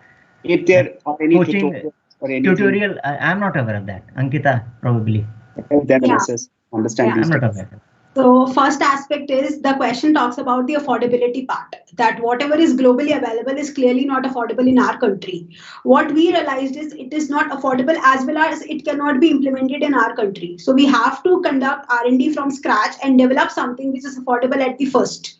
So the portable scanner which I mentioned, through which we read a menu in a restaurant and which is used also for education. So that costs 1/100th of the internationally available scanners. So that the cost part is what we are trying to address from our end. The tutorials, on our website for all our tools, you'll have the braille instructions, audio instructions, as well as the user reviews. So it is recorded from the perspective of a blind user, that what are the sounds the device makes when you place it on the table, how that blind person is using it, and what is the impact in his or her life. So that is not something our team has recorded, that this is the user manual. So it doesn't work that way. Apart from that, even if you have the internet connection and tech and everything available, you need to be there with the user, especially in case of visual impairment, to have the tactile mapping accurately. That's why we traveled to Bihar once this year the travel opened, so that we can train people. Like dissemination, like partial dissemination does not address the challenge and therefore does not create any impact. Okay, even for the affordable technology that is available in our country, Ankita, like this new normals of continuing education in the times of pandemic, one data says that 36% of this male child, they are having this laptops and smartphones. And what to talk about this girl child's 18% only. So the rest of this population, the children, we are not in a position to provide. You can also have small events. I mean, I didn't talk about that aspect in the talk which I gave. So we are also working on inclusive toys and games which every child can play. So in this pandemic, like the post-pandemic era, we are all connected over the video. So all of us can have some sort of meetups like among friends where there is the representation from persons with disability as well, and they are viewed as friends or peer group, not as somebody who's excluded. I mean, I said a lot about what needs to be done more during the pandemic and what was done, because sir's talk gave me that freedom to be included, my opinion to be included. So similar way, in every meetup we have to give somebody not just the invitation but the freedom to be included in the meetup. It can be any sort of meetup. And one small input that several government schemes, plans and programs are there, like reservations in government jobs, like scholarships are there. But in private sector, if we go and if we encourage upon these entities, then they are not going to provide reservations to PWDs because they want outcome. Probably these people are not in a position to match with our level of kind of providing outcomes and things like that. So there will be segments of societies in PWDs, sub-segments, who would be needing some help from ourselves. There will be schemes, but they might not be knowing about these schemes. So those kinds of awareness is also important. Not only awareness to only the communities, awareness to the PWDs as well with respect to the kinds of facility we can provide, that is there. But these two things have to match with each other. Connectivity. Yeah, as sir said, end-to-end connections to enable the inclusion, which is a two-way journey. Yeah, that's very important. Among the attendees, we have Amrinder Singh, and I've just allowed him to ask his question. Amrinder, can you hear me? I'm making him presenter. I need to make him presenter first. Okay. Done. Sir Amrinder Singh, you can ask your question. Amrinder sir, you can unmute yourself and ask your question. I think he hasn't unmuted himself. Ankita, there's 4 examples you quoted now. The success stories of this New Zealand. I have written down here: Japan plus Wise, then Red Cross range of mobile applications, and also OSDMA things. These are, I mean, these case studies are available on the internet. Yes. Okay, I will go through. I mean, these are very good examples. Have your email ID? I can mail them to you. Please. My name only, Ashish, ASHISH.NIDM, and then @nic.in, nic.in. So thank you. Yeah, I'll just continue. There are different reports, 4 to 5 reports. Through which this information. And if you need any kind of information or help from our this, I'm from NIDM, and this works under MHA, Home Ministry. So, and probably in future we can collaborate for some programs with your agency. Yeah, please. We'll do that. Most welcome. So there's another question by one of the students, since Amrinder sir is not responding right now. Yes. And this is kind of a practical question by one of the students. If the bread earner of the family is affected by a disaster and is left with long-term difficulties, has the government launched any scheme or help for the family? See, Prime Minister's relief funds are there, then Chief Minister relief funds are there. From there, some relief is provided then and there, right? Sort of. Congratulations. Then in some cases, there are assurances of providing jobs to one of the kith and kin of this affected this family. But definitely, these help takes time, you know. So in a post-disaster scenario, this family that is affected by a great earning member got dead. It creates lots of problems to that family, physically, physiologically, and also most importantly, like Professor Girish mentioned, psychologically. Psychosocial care and mental health services are evolving in our country. And in the last 2 decades, we are seeing good signs. Again, those 138 crore population in our country, government can't reach them in times of disasters. So helping these kinds of families where a bread earner is dead and no more, it gets very difficult in times like Can you mute yourself? Sorry, Renu, please mute. I think Renu's mic that, is. all of us can hear what sir is saying. Thank you, Renu.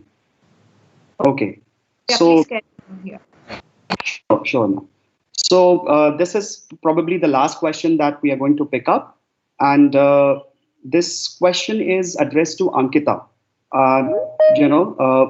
She is asking, can we use a robotic pet for good mental health of differently able person? I could not identify the question. I found it innovative. There's another question about if there is a pet who's challenged, then are there devices to help pet in the case of disaster?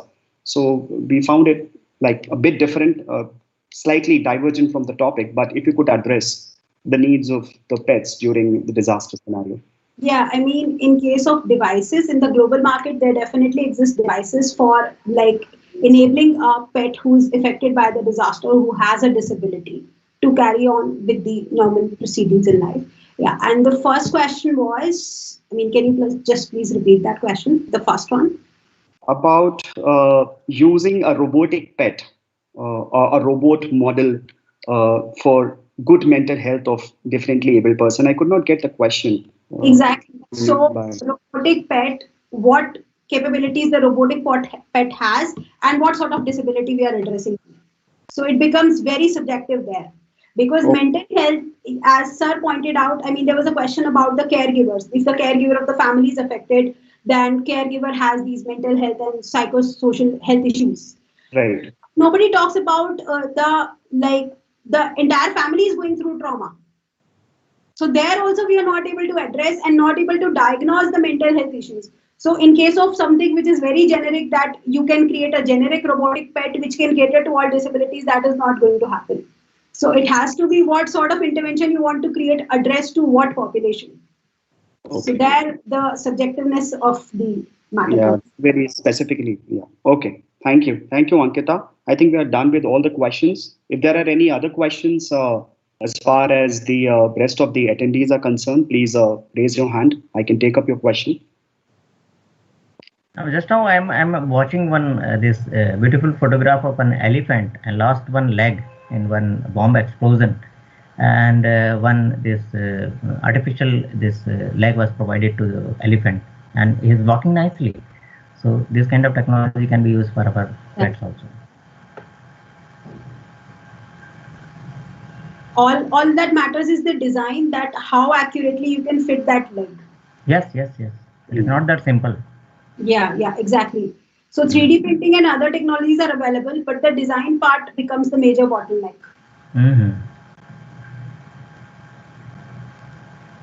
So I can't see any question here. Among the faculty members, if you have any questions, please you can ask. Actually, this is 1:45 now, so people might not be in a position to ask questions.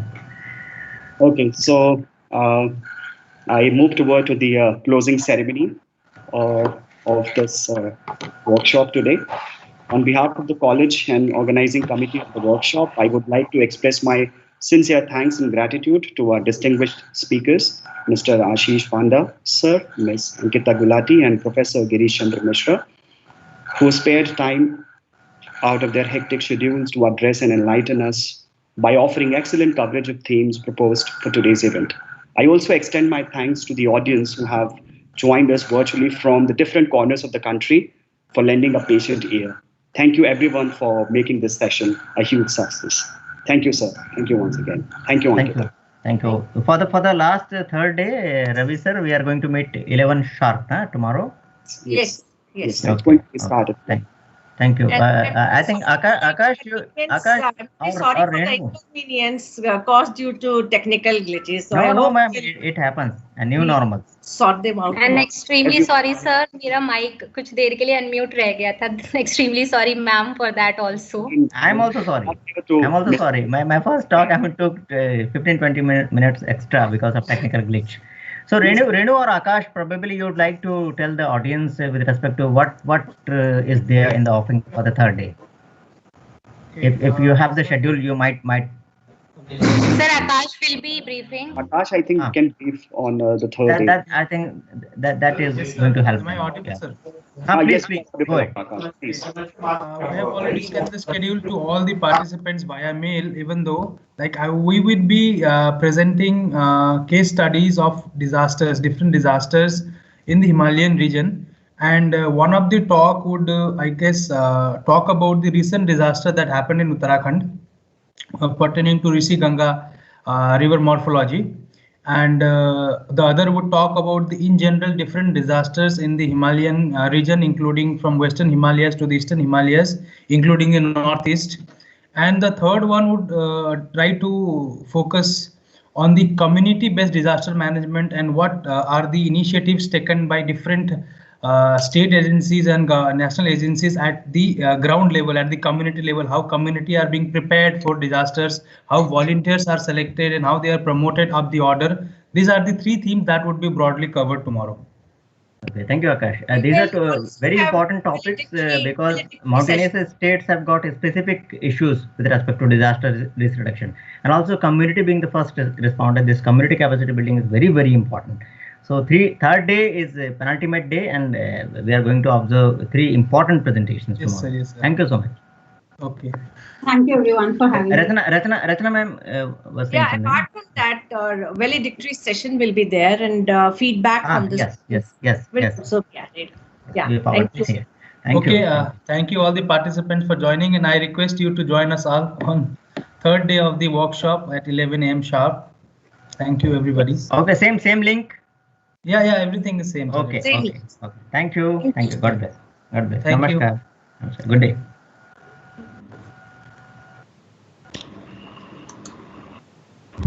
So, ma'am, I am switching off the YouTube live session. Yes. Okay, ma'am.